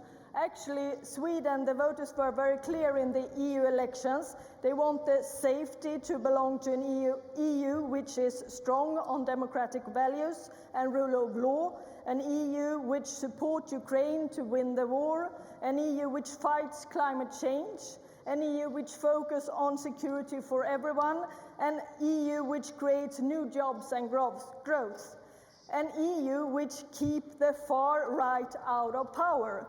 This is what the Swedish voters voted for in the EU elections.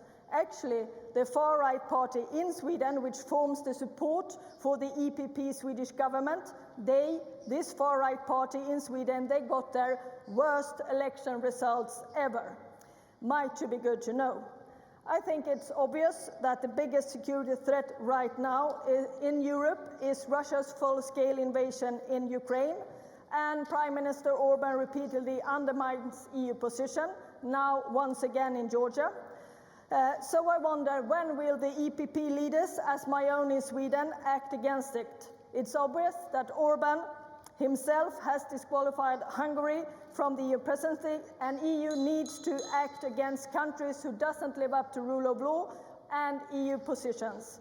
So what will it take for the EPP leaders to stop running in the leash of the far-right populist leaders who threaten our security?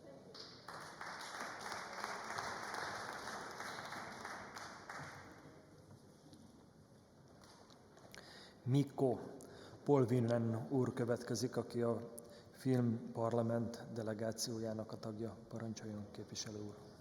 Arvoisa puheenjohtaja, kollegat, sota Ukrainassa jatkuu.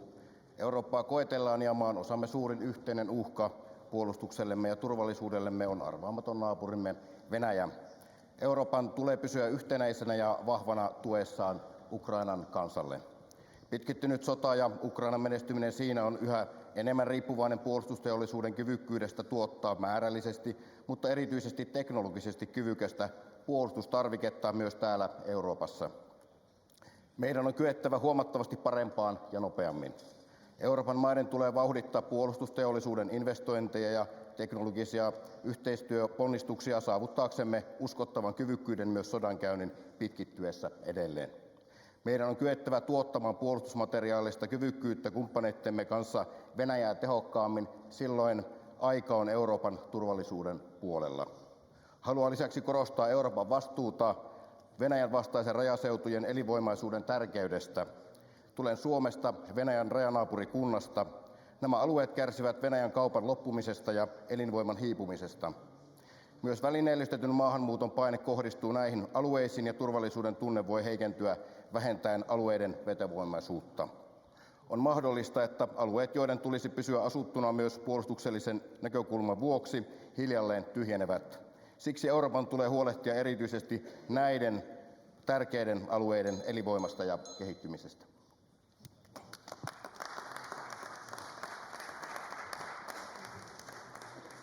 José María Sánchez García úr következik a spanyol törvényhozás delegációjából. Parancsoljon, képviselő.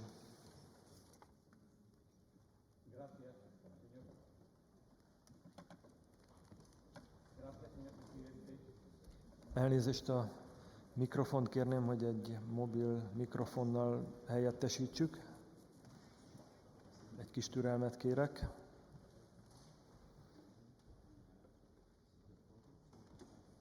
Már érkezik a mikrofon, és újra indítjuk az időt, és parancsoljon, önt illeti a szó. Thank you, Mr. Chairman. Creo que todos partimos del hecho de que Ucrania ha sido invadida por Rusia, lo que constituye un ilícito internacional. Creo que nadie aquí lo duda. Pero sabido esto, y ante un hecho como es que la guerra dura ya más de 2 años y medio, creo que es preciso abordar esta cuestión de una forma realista y el único modo realista que yo he oído hoy en el que se aborda esta guerra de una forma realista es el que ha expuesto el secretario de Estado de Asuntos Exteriores de Hungría. Es decir, que hay que poner fin a esta guerra mediante un acuerdo, para lo cual es preciso impulsar una negociación que pueda conducir a un armisticio que concluyan las dos partes beligerantes, que son Ucrania y Rusia, con la finalidad de que concluya un conflicto que está devastando principalmente Ucrania, una parte relevante de su territorio, y que está causando ya muchas bajas. Toda baja es indeseable, pero ya el número es verdaderamente insoportable. Y creo que esta es también la política del primer ministro Orbán, que ha visitado, en contra de lo que se dice muchas veces, no solamente al presidente de la Federación Rusa, sino unos días antes al presidente Zelensky en Kiev, cosa que se oculta siempre. Su propósito es bien claro, según ya vengo de indicar. Y creo que todos nosotros también, si queremos ser realistas, tenemos que comprender que el presidente de la Federación Rusa no va a permitirse a sí mismo ser derrotado en una guerra que él ha iniciado de este modo tan absurdo. Por último, confiamos también en que la elección del presidente Trump en las próximas elecciones, por celebrar en 2 días, contribuya. Köszönjük, képviselő úr, és elnézést kérünk még egyszer a mobil mikrofonért. A következő felszólaló Pedro Correia úr lesz, aki a portugál parlament delegációjának a tagja. Megadom a szót. Thank you, Mr. Chairman, distinguished colleagues. The change in the balance of military power in Europe resulting from the current war scenario, with the Russian aggression in Ukraine, with the return of the so-called reheated Cold War, as also the Middle East conflict, with the extension of the axis of evil to Iran and its proxies attacking Israel represents a serious regional threat, can serve as an opportunity to review the CSDP, the Common Security and Defense Policy. By increasing investment in national defense, fulfilling the budgetary targets resulting from the agreements with NATO and the EU, a sign of the commitment of all states with the purpose of common security. By revitalizing the defense industries, promoting cutting-edge technology in this area, particularly new improvements in aerospatial and cybernetics, as also in artificial intelligence projects adapted to security and defense solutions.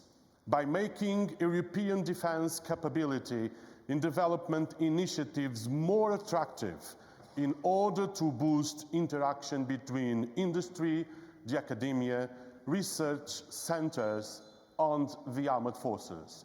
Thank you, Mr. Chairman.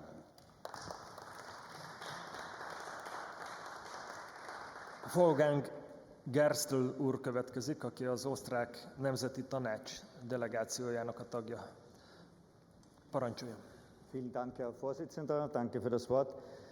Wir sind mitten in der Transformation von der bipolaren Welt hin zu einer multipolaren. Die geopolitische Verschiebung ist dabei aber auch ganzheitlich zu sehen. Der Ausbau der wirtschaftlichen Machtpositionen durch Globalisierung und Digitalisierung schreitet weiter voran. Dieser Ausbau wird aber verstärkt durch militärischen Aktionismus begleitet. So hat sich China zum Ziel gesetzt, bis zum Jahr 2049 Weltmacht Nummer 1 zu werden. Dafür rüstet China massiv auf und verstärkt als Fürsprecher des globalen Südens die Gefahr auch für den globalen Westen. Nach den Wahlen in den USA nächste Woche werden wir uns die transatlantischen Beziehungen neu beurteilen müssen. Die USA wird aller Voraussicht nach sich danach militärisch mehr an China orientieren als Europa. Das ist jedenfalls wahrscheinlicher als umgekehrt.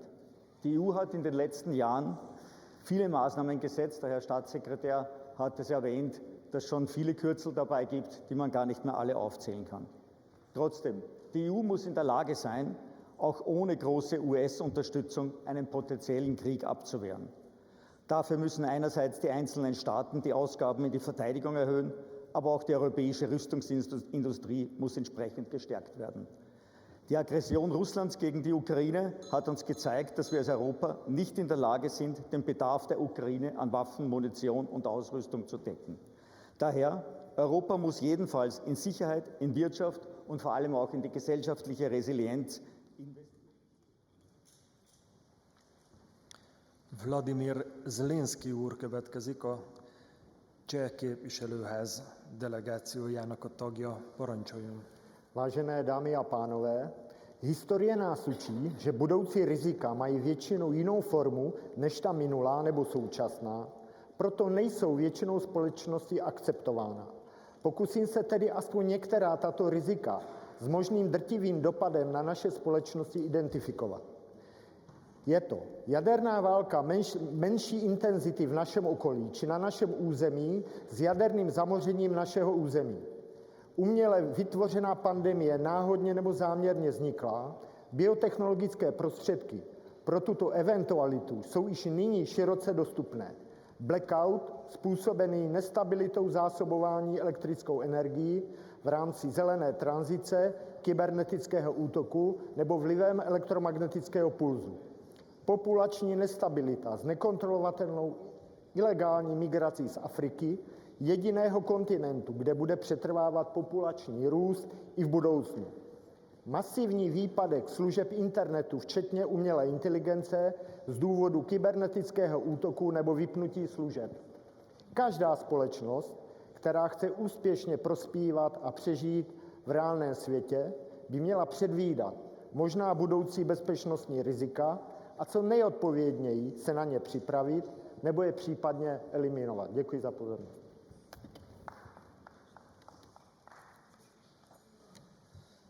Zdravka Bušić asszony következik, a horvát Szábor delegációjának tagja. Parancsoljon, képviselő asszony. Thank you, Mr. Chairman. For almost 3 years now, we are faced with Russia's war of aggression against Ukraine, which has caused internal security concerns and migratory pressures within the European Union. Unfortunately, security situation is deteriorating day by day, and engagements of various paramilitary actors within the framework of Russia's aggression on Ukraine and daily escalation of conflict in the Middle East leads to more radical narrative which have direct influence on radicalization of individuals and groups within the European Union. Therefore, it's not surprising that there is a growing number of individuals and groups with tendency towards radical ideologies. Moreover, it is much more dangerous when they are carried out in practice, which unfortunately some of our member states were not spared from. We should not underestimate the fact that such tragic events, and I would say incidents, may trigger violent reactions of other groups in our societies, especially towards migrants who are present in large numbers in the European Union. Such atmosphere could turn to spiral violence with dire consequences for our societies. Thank you. Most pedig a Szerb Nemzetgyűlés alelnökének, az Integrációs Bizottság elnökének, a szerb delegáció vezetőjének, Kovács Elvira asszonynak adom meg a szót. Parancsoljon, képviselő asszony. Köszönöm a szót, distinguished colleagues. Acting in accordance with obligations arising from the negotiation chapter 31, Serbia achieves a high level of cooperation with EU institutions and member states within the framework of the common security and defense policy. Through its active involvement as a reliable and loyal partner, we contribute to global peace and security. Serbia is taking all the necessary measures under Chapter 31. These notably refer to political consultations, establishment of a framework for civilian participation in crisis management missions, significant military contribution to multinational missions and operations, preparations for and participation in, most important, international control arrangements. The current armed conflicts on the European soil in Ukraine, due to the increasingly open clash between big powers, directly or reflects on the security of other countries. Additional challenges facing the European security are the crisis hotspots in the near vicinity, which increase the threat of terrorism and uncontrolled migration. Such circumstances require further progress in harmonizing European countries' relations and interests. People in Serbia, especially we in Vojvodina, are vitally interested in legitimate and effective migration management policies. Since the 2015 migration crisis, over 1.5 million refugees and migrants have passed through Serbia. Thank you. Köszönöm szépen. Most pedig Iván Vukovics úr következik, bizottsági elnök úr, aki a montenegrói delegációnak a vezetője. Parancsolja. Dear colleagues, what exactly comes to your mind when European security and defense is mentioned? Is it transatlantic relations, EU strategic autonomy, mutual defense and solidarity clauses of the Lisbon Treaty permanent structured cooperation, the so-called sleeping beauty of EU defense, or simply Russia, Ukraine, maybe Donald Trump? Whatever it is, I'm guessing that the Western Balkans is not among the associations. And that, ladies and gentlemen, is not good. For more than a decade now, our region has been exposed to the Russian-sponsored malign foreign policy influence. It comes in different forms: political, financial, religious, security, media. It aims at preventing European and NATO integration of the Western Balkan countries. It taps into the never-defeated post-Yugoslav nationalisms. It counts on the frozen conflicts across the region. As a result, the Western Balkans has become a battleground of ideas, whereby European integration, unfortunately, is no longer the only game in town. Encouraged by the renewed enlargement enthusiasm of our EU partners, which again, unfortunately, took no less than a barbaric invasion on an independent European state, we ask you to not only continue supporting our EU integration, but to double it down so that our region is integrated fully and lastingly into the European sphere of influence. Otherwise, sooner than later, the EU might have to deal with another security issue in its backyard. Thank you very much. Most pedig az ukrán parlament delegációjának a vezetőjét illeti a szó. Ivánna Klimpus-Cincadze asszony, parancsoljon. Köszönöm szépen. Dear Chair, dear colleagues, thank you very much for your words and actions of support, but let's not deceive ourselves.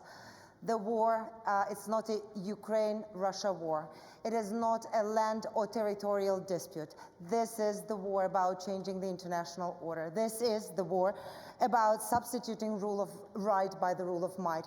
This is about depriving nations of their sovereign choices for their future. And militarily, this war is being fought on our territory, but in hybrid forms, it's ongoing already across European continent as well. So this means that it presents the huge challenge to the European security, and Europe is capable of backing Ukraine's effort to win this war. But first and foremost, you have to take the political decision that Russia has to be defeated in this war. You do have the capacity. You do have the capacity to invest in your defense spending, to invest in our military production, to actually give Ukraine all the military instruments in order to change the military tide in this war. And I'm sure that all together we can bring the international order back into force across the world, not only in Europe.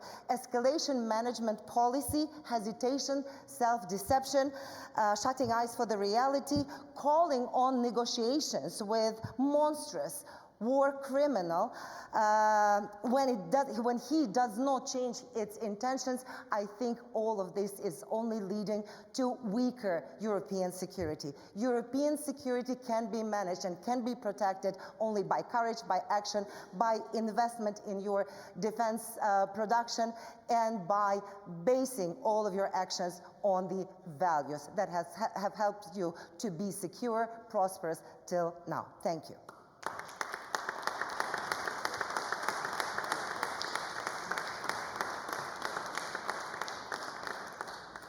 Etienne Giaffai úr következik, aki az albán parlament delegációjának tagja.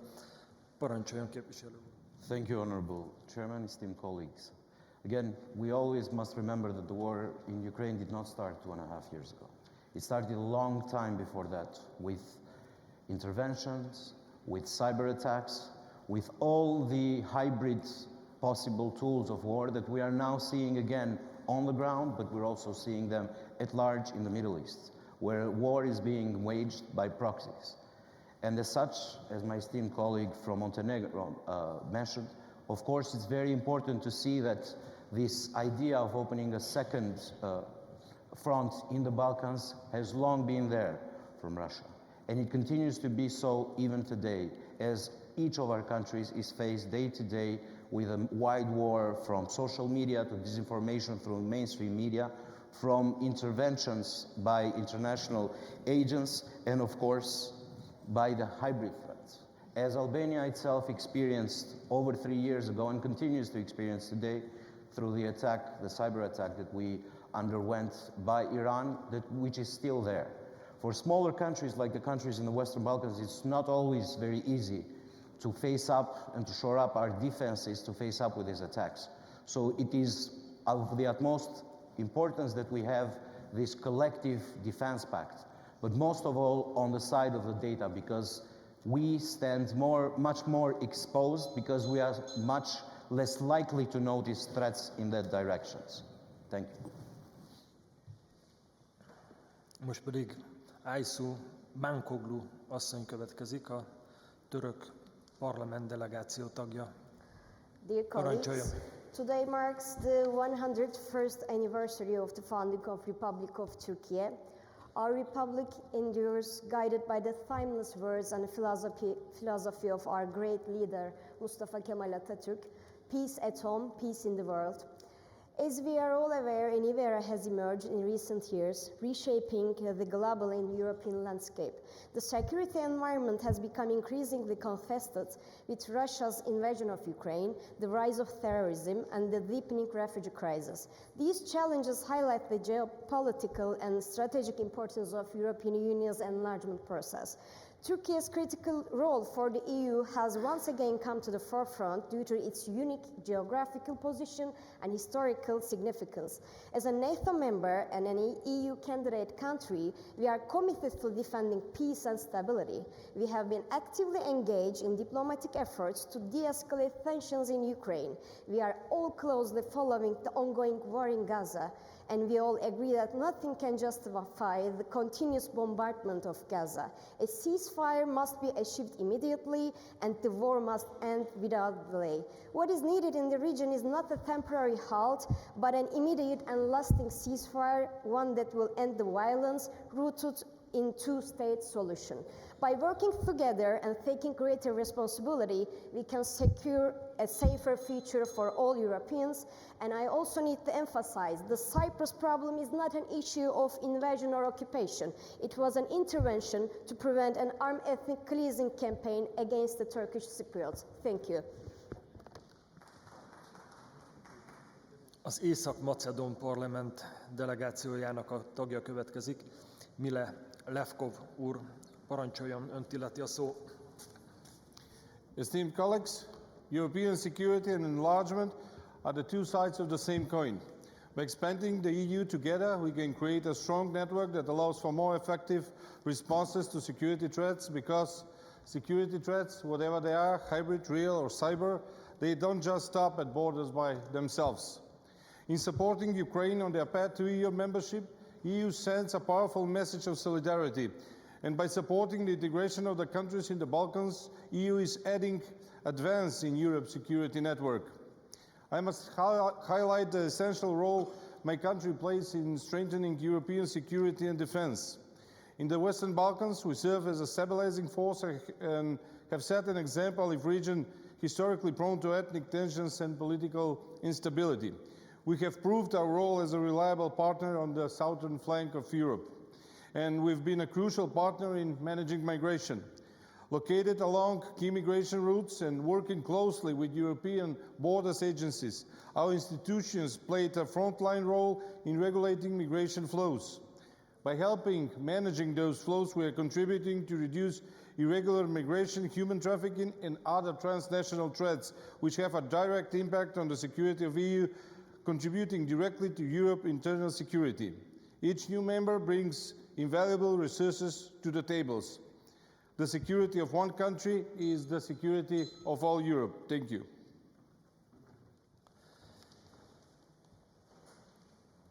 Fiolla Ujkáni asszonyt illeti a szó, aki a koszovói parlament delegációjának a tagja. Parancsoljon, képviselő asszony. Thank you, Mr. Chair, esteemed colleagues. As we discuss the urgent issues surrounding European security, I wish to underscore that Kosovo is not only a steadfast advocate of peace and democracy, but also a natural ally to NATO and the Western Alliance. Kosovo has shown this commitment by aligning fully with EU and NATO policies, standing firmly in solidarity with Ukraine amidst Russian aggression. We have imposed sanctions against Russia and opened our doors to Ukrainian refugees, reflecting our dedication to shared European values. The recent terrorist attack in Banjska from Serb state-backed terrorists, which left a Kosovo police officer killed, underscores the need for a united and vigilant approach to European security. Kosovo, like many countries in the Western Balkans, faces hybrid threats from Russia and its proxy Serbia, which seek to destabilize our progress and our commitment to peace in the region. To protect and defend the stability of Europe, I urge us to strengthen our cooperative security mechanism and to prioritize the integration of Kosovo and the Western Balkans in our shared European defense framework. This is essential for building a resilient Europe that can stand strong against visible and hybrid threats alike. Thank you. Köszönjük szépen. Most pedig az örmény törvényhozás delegációjának a tagja következik. Mary Galstian asszony, parancsoljon. Honorable Chair, dear colleagues, in the context of the session of European Security and Defence, I would like to update you on the current situation and let me be maybe overly optimistic the historically unprecedented steps towards establishing peace and stability in the South Caucasus region. In August of this year, regulation on the demarcation of the state border between Armenia and Azerbaijan was signed. This was a result of a bilateral and direct dialogue between two countries, a process which might be considered merely unrealistic after the war of 2020. The regulation was officially ratified domestically by both states. Peace agreement between our countries is also within our primary focus. We have reached consensus on key points, and final efforts from both states, as well as strong and tangible support from our international colleagues, would be essential for the final adoption of the agreement. Peace and stability between our countries is the only guarantee of the peace and stability in our region. The outcome of this process is common good and will be utterly beneficial for players beyond the region. Crossroads of Peace, a project proposed by the Armenian government, would be another milestone in manifestation of that vision. We offer opening all transportation routes and infrastructures under the sovereignty and jurisdiction of each country, excluding any logic of extraterritoriality. These routes will serve as conduits for cultivating economic, political, and cultural ties between the countries involved, thus advancing long-term peace and stability in the South Caucasus. Thank you. Köszönjük szépen. Végül, de nem utolsó sorban, Ilir Hassani úr következik, aki az Észak-Macedón parlamenti delegáció tagja. Képviselő úr, parancsoljon, önt illeti a szó. Thank you, Mr. Chairman. North Macedonia's security and defense policies should be supported more from the EU. Through political backing to stabilize the region, promoting dialogue and fostering good neighborhood relations, and through financial aid for defense modernization and capacity building through interoperability with NATO forces. On crisis management, conflict prevention, cybersecurity, IT protection of critical infrastructure, as our colleague from Albania mentioned. We are offering, and we are actually developing with US support, the Krivolak training area with its unique regional capacity with size of 250 square kilometers for EU country use. And Corridor 8 that connects our country with Albania and Bulgaria, and it is very important for EU and NATO, and actually is being built. And the most important thing why North Macedonia should be supported more from the EU on its integration process is because in some Western countries, Balkan countries, Russia has supported nationalist parties that opposed EU integration and promote pro-Russian sentiments. Russian influence has been characterized by a range of strategies aimed at destabilization, often leveraging historical ties, ethnic divisions, and economic leverage. Russian propaganda and disinformation through dissemination of narratives that exacerbate ethnic tensions and promote skepticism through Western institutions, often framing the EU, US, and NATO as threats. That's why also the EU should support North Macedonia's security and EU integration aspiration while fostering regional stability and cooperation. Thank you. Köszönjük szépen, ezzel a felszólalási sor végére értünk. Köszönöm szépen a COSAC tagságának az aktivitását, a értékes és hasznos felvetéseket. Nekem itt most a forgatókönyv szerint Pons elnök úrnak a válaszai következnének. Alelnök úrnak azonban el kellett mennie. Én biztosítani kívántam annak a lehetőségét, hogy az Európai Parlament részéről esetleg más válaszoljon, de erre nem volt igény. Így kérem Sztáray államtitkár urat, hogy legyen olyan kedves és adjon válaszokat a felvetett kérdésekre. Parancsoljon innét a pulpitusról, tegye ezt meg. Köszönöm szépen!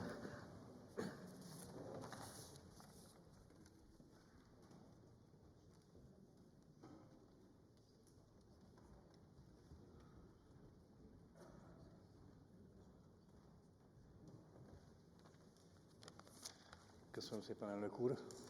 És tudom, hogy nem népszerű ebéd előtt szót kérni, de olyan sok értékes és fontos hozzászólás volt, hogy bizonyos dolgokra szeretnék reagálni. Az első és a legfontosabb, hogy örömtelinek tartom, hogy az európai védelem az ilyen széles és erős támogatást kap ebben a teremben.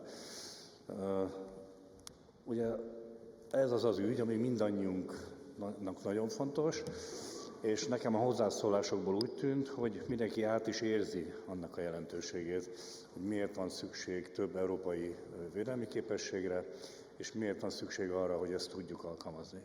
Fölmerült az is, hogy ne legyünk kiszolgáltatva az Egyesült Államoknak. Most pillanatnyilag és a belátható jövőben a realitás az, hogy Európa nem lesz képes arra, hogy hiteles elrettentést biztosítson bármilyen irányból jövő, bármilyen típusú fenyegetéssel szembe. Ehhez szükségünk van az Egyesült Államokra, amelyik nagyjából a világ ismert védelmi költségvetésének 40%-át birtokolja. Tehát Amerikára szükség van Európában katonai szempontból, de Európának többet kell tennie annak érdekében, hogy autonómabb legyen. És azt hiszem, hogy ez az a konszenzusos megfogalmazás, ami itt nagyjából kialakult, és én nagyon örülök, mert ez azt jelzi, hogy egyetértés van egy ilyen alapvető ügyben. Most többen felvetették, hogy Ukrajna támogatásának mi a legmegfelelőbb módja. Azt gondolom, hogy mindenki nagyon sokféle módon támogatja Ukrajnát, de az egy szuverén döntése minden országnak, hogy ezt milyen formában teszi meg. És emiatt azt gondolom, hogy minden álláspont legitim ebben a kérdésben. Egy dolog az alapvető, és Magyarország emellett ki fog állni a jövőben is, a NATO és az Európai Unió nem vonható be közvetlenül ebbe a konfliktusba, mert ennek óriási eszkalációs veszélye van. Tehát maradjanak a fejek hidegek, maradjunk óvatosak ebben a kérdésben, mert vannak rá törekvések. Magyarország nem fogja támogatni, hogy a NATO vagy az Európai Unió ennek a konfliktusnak a részévé váljon, mert ez egy világméretű konfliktust eredményezne. Sajnos ez a helyzet. És mi drukkolunk Ukrajnának, szeretnénk, hogyha jól tudna ebből a konfliktusból kijönni, de az nekünk nem érdekünk, hogy egy világméretű konfliktus robbanjon ki emiatt. És ez nagyon világosan kell fogalmazni. El kell kerülni az eszkalációt, és el kell kerülni a felelőtlen egyoldalú lépéseket. Mert vannak erre is törekvések, hogy egyoldalú lépéseket tegyenek NATO országok, ami majd maga után vonja az egész NATO bevonását, és akkor azt gondolom, hogy egy elég komoly problémával néznénk szembe. Sokan említették az egység kérdését. Egyetértünk, egység a sokféleségben, tehát unity in diversity. Ez az alapvonal. De ez azt is jelenti, hogy figyelembe kell venni a kisebbségi véleményeket. Meg kell hallgatni azt is, akinek más a véleménye. Csak egy példát hozok föl erre. Magyarország 10 éve mondja azt, hogy a migrációnak nem az a kezelése, hogy beengedünk mindenkit Európába, hanem az, hogy megvédjük a külső határokat, a határokon kívül döntjük el, hogy ki jogosult, menedékes vagy menekült státuszra, és a segítséget oda visszük, ahol a probléma van, és nem a problémát hozzuk be Európa szívébe. Mi ezt mondjuk 10 éve, most, ha jól lát, és mindenki azt mondta, hogy Magyarország ebben rosszul gondolkodik. És most mit látok? Az európai mainstream gondolkodás gyakorlatilag azonos lett a magyar állásponttal, amit 10 éve mondunk. Tehát érdemes meghallgatni a kisebbségi véleményeket, mert legitimek a kisebbségi vélemények, és ezért szükség van arra, hogy hideg fejjel végig gondoljuk ezeket az ügyeket, mert akkor tudunk jó megoldásokat találni. Tehát az indulatoknak nincs helye. Az indulatok mindig félrevezetnek minket, és nem engedik meg, hogy valós döntéseket hozzunk a valós problémákról. És amikor arról van szó, hogy a magyar miniszterelnök elutazik Georgiába, ez a szuverén joga. Nem EU elnökként megy Georgiába, hanem azért, mert az a meggyőződése, hogy nem az a helyes politika, ha kritizáljuk, szankcionáljuk, kiközösítjük, megleckéztetjük Georgiát, hanem az a helyes politika, hogyha angazsáljuk őket, ha bevonjuk őket. Igen, és meg kell ismerni a kaukázusi helyzetet, meg kell ismerni, hogy mik vannak a döntéseik mögött, és utána lehet elítélni őket, vagy ítélkezni róla. De akkor is fontosabb, hogy Georgiát megtartsuk egy partnernek, mert nagyon fontos partnerünk, akár biztonsági szempontból is, a Kaukázusban. Tehát könnyű azt mondani, hogy ez nem jó, de érdemes inkább végig gondolni szerintem még egyszer. Ugyanez igaz a magyar miniszterelnök a béke missziójára is. Valaki végre fölhívta a figyelmet arra, hogy valamit tenni kell a béke érdekében. Nem elég az, hogy takaréklángon fegyverekkel támogatják Ukrajnát, hanem szükség van arra, hogy valaki beszéljen is, mert tárgyalás nélkül nem lesz béke. Ez a vége a történetnek. És ahogy hallom, a német kancellártól kezdve mások is itt-ott elkezdenek emlegetni dolgokat, hogy szükség lesz egy ilyesmire. Egy ponton szükség lesz rá, nem lehet elkerülni. És ha békét akarunk, akkor ezzel az opcióval is foglalkoznunk kell. A migrációról beszéltünk, tényleg 10 éve próbáljuk elérni azt, hogy egy realista és racionális álláspont, közös álláspont alakuljon ki az Európai Unióban. Még mindig bízunk benne, hogy ez lehetséges lesz, mert van egyfajta ébredés, Nyugat-Európa nagyjából megtelt. Arra van szükség, hogy azt, hogy tömegesen, illegálisan átmenjenek a határunkon, ezt ne engedjük meg, és ezt közösen kell tennünk érte. Szükség van a bizottságra, szükség van finanszírozásra, és arra, hogy azokat, akik a schengeni határ külső részén vannak, ezeket támogassuk közösen, belétve Magyarországot. Mert mi 10 éve Európát védjük azzal, hogy építettünk egy kerítést, és körülbelül 1 millió behatolást hiúsítottunk meg, azáltal, hogy volt egy kerítés, és voltak ott magyar határőrök.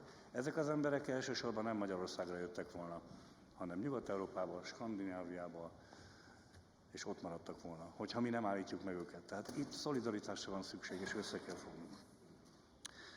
Valaki említette azt hiszem, hogy az egyik észt képviselő, hogy a 2%-os védelmi kiadás az már nem elegendő. Én azt gondolom, hogy az első az lenne, hogy mindenki érje a 2%-ot. Tehát, hogyha nagyjából 10 NATO tag nem éri el, akkor ott valami baj van, ahogy mondtam. Arra lenne szükség, hogy legalább a 2%-ot mindenki érje el, és már akkor sokkal erősebbek lennénk, mint hogyha néhányan elérik a 3-4%-ot. Mi egyébként azt nagyon értékeljük, Lengyelországot is, és azokat, akik a 2% fölé mentek. Ez nagyon komoly teljesítmény. De azt gondolom, hogy az első az lenne, hogy mindenki érje el a 2%-ot. A EU bővítésről többen beszéltek, elsősorban a nyugat-balkáni országok. Igen, mi 20 éve mondjuk azt, hogy geopolitikai megközelítésre van szükség, a Nyugat-Balkán országait minél hamarabb föl kell venni az Európai Unióba, és nem csak azért, mert ez a térség országainak az érdeke, hanem azért, mert az Európai Uniónak is ez az érdeke. Kiterjesztjük a közös piacot, kiterjesztjük a stabilitás és biztonsági zónáját, és megszűnik egy biztonsági kockázat Európa déli határában. Mi történik? 20 éve nem voltunk képesek arra, hogy fölvegyük ezeket az országokat, kialakítottunk egy vákuumot a hátsó udvarunkban, és ezt mások töltik be. És ez megint egy nem racionális hozzáállás, mikor arra lenne szükség, hogy stabilizáljuk ezt a térséget, vonjuk be őket, legyenek teljes jogú tagok minél hamarabb, és ezzel Európa erejét növeljük meg. Nem ez lenne a közös érdekünk? Mi meg vagyunk győződve, hogy ez lenne, és ezért tettük a magyar elnökség egyik prioritásává a bővítést, különös fókusszal a Nyugat-Balkánra.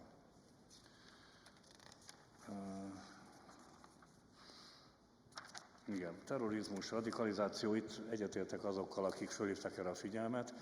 Nem volt időre, hogy kitérjek részletesen erre a kérdésre, de amikor azt látjuk, hogy egyrészt a migrációnak a ellenőrizetlen hullámzását kihasználják a terroristák, be tudnak jönni Európába, és azt látjuk, hogy Európába újra és újra újabb terrorista cselekményeket követnek el, akkor azt gondolom, hogy ezzel Európának többet kell foglalkoznia. Tehát próbáljuk meg azt, hogy legyen erre Európának eszköze, és azt a fajta terrorizmus elfogadhatatlan számunkra is, ami itt zajlik, és ezt nem szabad megengedni semmilyen módon. Ezzel be is fejezném, lehet, hogy nem tudtam mindenre reagálni. Nagyon köszönöm, hogy ilyen sok hozzászólás volt, ez mutatja, hogy milyen nagy az érdeklődés és milyen fontos témákról beszélünk. Azt gondolom, hogy fontos, hogy ezt folytatni tudjuk.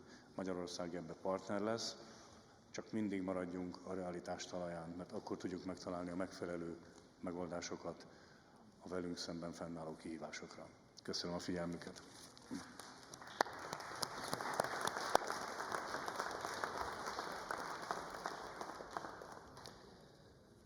Köszönjük szépen előadóink felkészültségét, és Sztáray államtitkár úrnak, hogy személyesen és érdemben válaszolt a felmerült kérdésekre.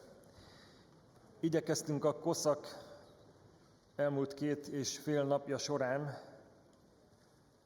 svájci óra szerűen pontosak lenni, azonban most meg kell állapítsam, hogy itt a vita hevében a végére egy kis csúszásba kerültünk, hiszen a forgatókönyv szerint már 13 órától a COSAC lezárásaként a záró dokumentum elfogadására került volna sor, de akkor ezt most fogjuk elkezdeni. Az észrevételek és következtetések a COSAC záró dokumentumok elfogadása következik tehát. A tegnap esti bizottsági elnöki vitán hosszas egyeztetések és szavazások révén alakult ki a szöveg, amely megjeleníti azt, amiben az álláspontunk közel áll egymáshoz. Köszönöm képviselőtársaim konstruktív hozzáállását. Vitáink mindig voltak és lesznek is, de együttműködésünk lényege, hogy a viták végén meg tudjunk állapodni, és úgy érzem, hogy ez most itt sikerült. Kérdezem tehát, hogy van-e észrevétele bármelyik delegációnak a ma reggel megküldött záró dokumentummal kapcsolatosan? Nem látok ilyet. Amennyiben nincsen, így akkor a 72. COSAC, elnézést kérek, valószínűleg a szemem rossz, vagy pedig önök jelezték egy kicsit később, akkor a mozgó mikrofon már érkezik is, és akkor parancsoljanak az észrevételt akkor megtenni a portugál delegáció részéről. Parancsoljon! Dear Chair, dear colleagues, we must say that we will present a declaration because we do not subscribe the conclusions about migration because they focus only on negative impacts. And I think we all know, we must all know, and we recognize that the migrants are real important for Europe. This is a message also to the millions of migrants who decided to work and to live in Europe and to dedicate their lives to our lives. They are the ones who take care of our older people. They are the ones who take care many times of our children. They are the ones who operate in our industries, in our restaurants, in our hotels. This is a message to the millions of migrants who guarantee our day-to-day life. So, dear colleagues, I wish you could all subscribe with us this message that we are passing to all those who are dedicating their lives to the future of Europe. We need migrants. We need people who are aligned, that are integrated, that are part of our lives to have a future with us. Thank you so much.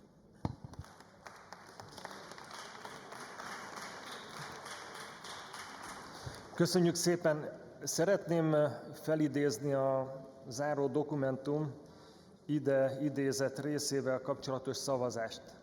Itt 32 igen, 7 tartózkodás és 6 nem szavazat volt. Ami azt jelenti, hogy a 3/4-es szabálynak nem felelt meg, így az elnökség ezt a módosítót nem fogadta el.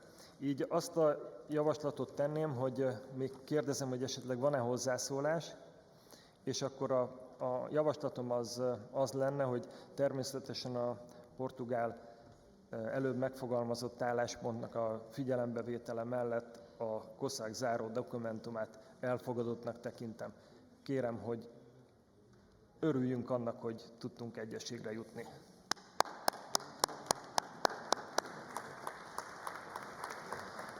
Engedjék meg nekem, hogy egy rövid elnöki zárszóval éljek.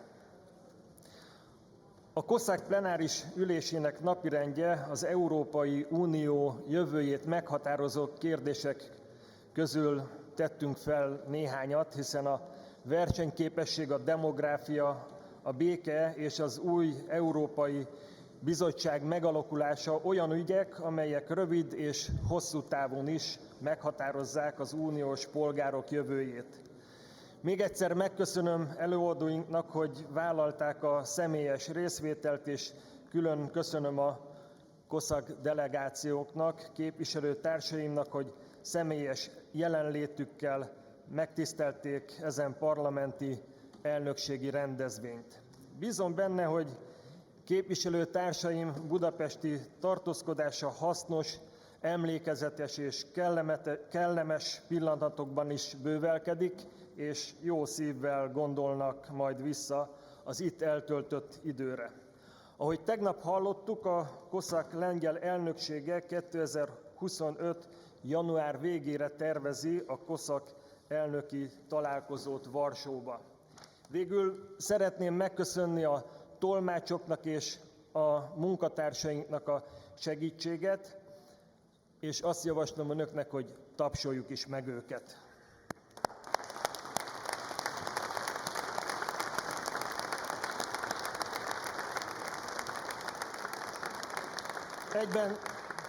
Egyben tisztelettel invitálom önöket a közeli folyosókra, ahol büfé ebéddel kedveskedünk.